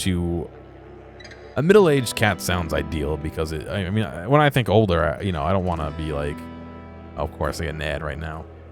I don't want to be like, oh, we're buddies for like 2 years and then like they start, getting old. My landlord's cat is not doing well at all right now. What's going on, Nundio? How you doing? You get 50. I don't even know if my apartment would fit 50. Yeah, it would fit 50 cats, but not comfortably. I'm just trying to think of like, I have my table where I do like, where I fix things, I take stuff apart and I fix them. I'd have to like clear that whole table. I'd probably have to clear this table that I'm sitting at. I'd have to figure out how to keep them off my computer. If one likes to climb, I'd have to figure out how to keep it off my camera. Like, you know what I mean? And that's not even getting into what happened at Key Road. He watches you, waiting for your reaction. When is it my turn? He nods. After this, he takes a moment to phrase his next thought. You and Mish make a great team. I don't know that I've been able to talk the kid down, but you did, and you should be proud. Even if the most you did was keep your pie hole shut. That takes tact, too. Now, your turn. He fixes you with an intense stare. You're old and smell like camel dung. You're pretty rude to that Wakefield guy. Mick Jones, more like Flick Stones. No one likes you. Sure thing, gut wound. You're old and you smell like camel dung. And? The sound of hail reaches your ears a moment before Sean bursts into the pub, screams and cloying smoke trailing in his wake. Just have a mattress on its side up against the wall. I don't want to... Actually, I do need a new mattress, but... I wouldn't know... I wouldn't know what to get for a mattress, but... No, if I was going to get one, I would install some of those, like... I don't know what are they called? The cat shelves that, like, you could put on the walls? But who knows? Get out here. We're under attack. Bloody mongrels! Let's show them what it means to tangle with Brookton. The growl of his voice carries in the shocked silence. Sally grabs her rifle from the wall and cocks it. Let's rock. Alright, we get to fight.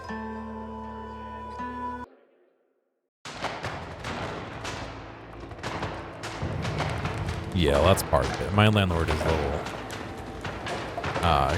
cat happy, so she's like, oh yeah, get a cat. I want it to be the correct thing for me, you know what I mean? I gotta make sure I guess I can't go this way.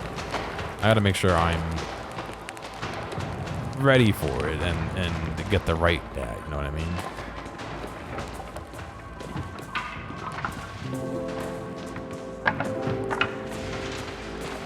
Let's do what we need to do and get out of here.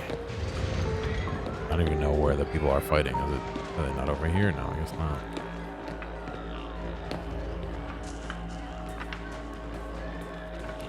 I don't know.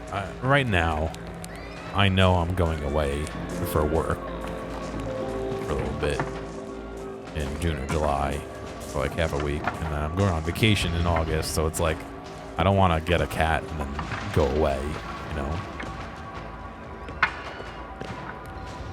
Bob and Dawn are straining at their harnesses, almost overturning the cart. Mick is shouting at Jess over the rattle of gunfire. We're not leaving until we get a few more people clear. They spot you at the same time. Let's go. Jess's voice cuts through the sudden silence. I said not yet. Mick grabs Bob's harness, stopping Jess from leaving and glares at her. I'll go see if anyone needs help. She groans in frustration. Hurry. Rescue 5 townsfolk.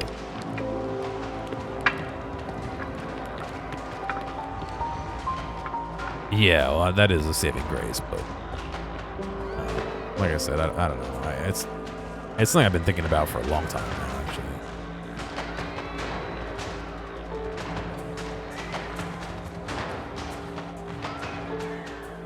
But I also don't know my future. Like, am I going to be living here for a long time? Like, having an animal or a cat or anything compounds the difficulty of moving.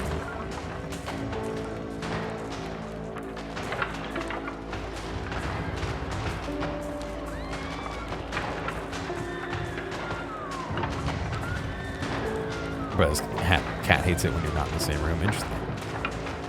Very interesting. I mean, I don't know.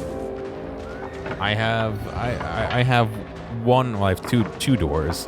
One is the door of my bedroom and one door to the bathroom. So it's not like the cat can be like locked anywhere. You know what I mean? So it'll have range to go wherever it wants here. So it can, if I can, be with me or not be with me.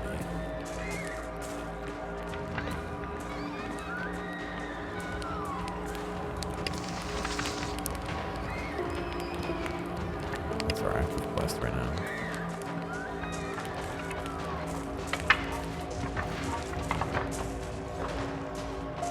Did I level up?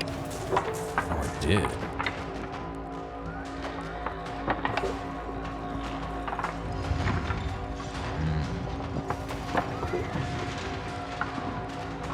Do resolve again.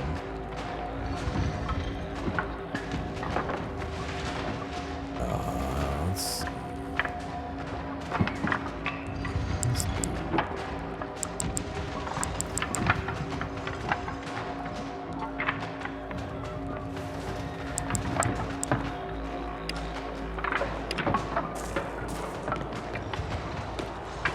Yeah, you're looking at cats too. Yeah, well, you know what?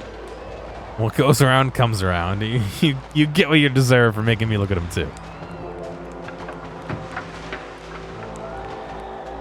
Yeah, that's what I worry about is like, I don't know. I got all sorts of projects on my desk. Like, I've been working on a 3D printed tilt shift adapter, like modifying it. I got pieces of it all over the place. Like, I can't have that, you know, like. I got a stack of quarters on my desk that were in my camera bag when I swapped to my new camera bag that I got. The cat can't eat the quarters, like, you know what I mean? I've got the LiPo battery I pulled out of my Switch charger that didn't work properly. The cat can't have that, like, you know what I mean? Yeah, that's another thing is I got wires galore with my computer set up. A cat can't have that, like, you know what I mean? I need the key to Deadringer's cage. Are you fucking kidding me? He pulls a small key from the ring at his hip and throws at you. Hurry the fuck up. I'll be right back. See, we gotta be nice to this. And that's what I worry about. Not while I'm here, but while I'm not here. Like if I'm at work. Is it gonna get bored and try and eat something? Or is it going to sleep all day while I'm at work and then be a terror when I'm trying to sleep? You know what I mean? Like, yeah, well, yeah. That's partially why I want to get an older cat, if I get one. Come on, man. His eyes are wide, white orbs in the darkness. Get me out of here, man. Come on. Mick's got the key. Mick, where are you, Mick? You hear the tone of gunfire shift. If he doesn't stop yelling, you'll be targets very soon. Use the key. Here, I'll let you out. He barely waits for you to unlock the padlock before he shoves the door open, knocking you aside. Catch you later, soft heart. Ah, rip in peace, dude.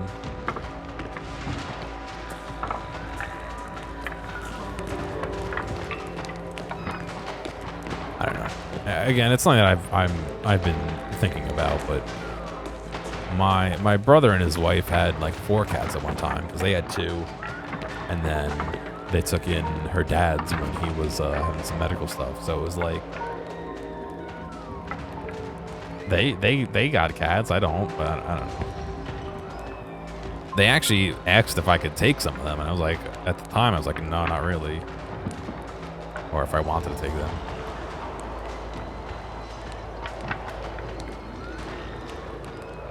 Do you let that filthy bastard out of his cage yet?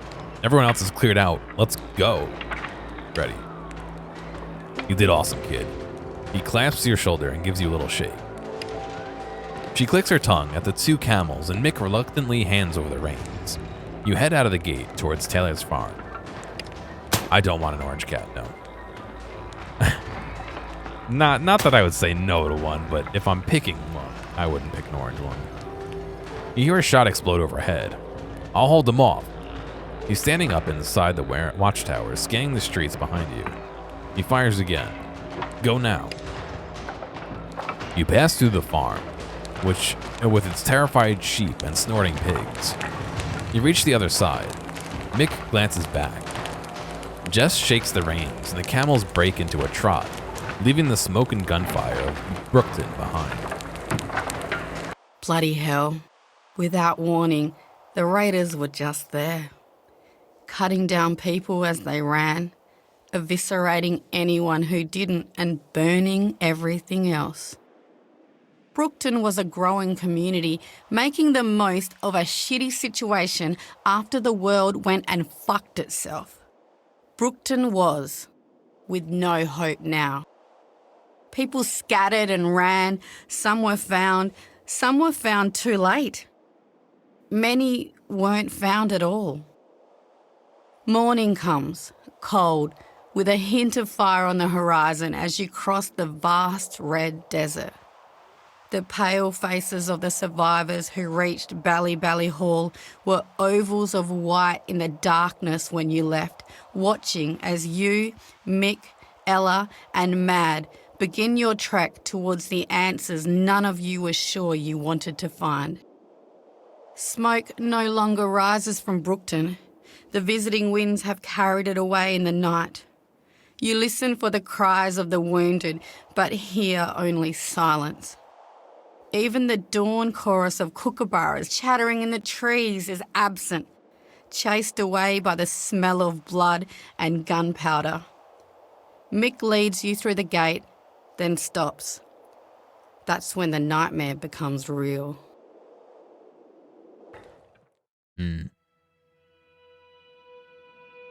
Microplastics and plants and paper. Spread out and look for survivors. Scouts will hold up around the pub, last time I saw. He points towards the clinic. Sarah and them said they'd left by the south gate. There might still be some supplies to collect. Gosh. So, he turns towards you and you feel the full intensity of his gaze. You've proven yourself capable in a pinch. Where do you want to start? Mate, you tell me. Me? I'd go check on the scouts first. He pauses a moment, worry briefly flashing in his eyes. But I'm sure Ella and Mad would want to head there too. It's your call.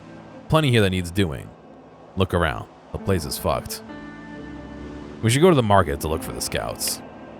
Goodo. He nods in your direction.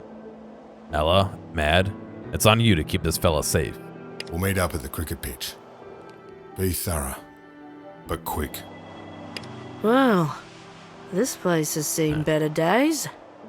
Give us a little save here. Yeah, I worry about that too, because, like, I have a cardboard box I use for recycling. You know what I mean? Like, I don't know. I got a cardboard box I use to hold other cardboard that's for recycling. And when it gets filled up, I put it outside. Like, you know, like stuff like that. Or like my lights for streaming are just lights on the floor. They're lights on light stands. Like, if it tries to climb any of them, they're falling over. Or like I said, I have projects that are just like half done. Like I have a rheostat. A big what are the big AC rheostat things? The Variac. I have a big Variac on the floor over here that I plan to take apart. And it's just sitting on the floor, and it's just like, Yeah. It can't eat through the metal, but there's like plastic wires and stuff. So I don't know. I it's been something I've been thinking about, but it's not something that I am like actively trying to do, you know? I don't know. I should just do it so I stop worrying about it and being lonely, but we'll see. Plus, then I gotta buy food and a box and litter and insurance and vet and all that stuff, so.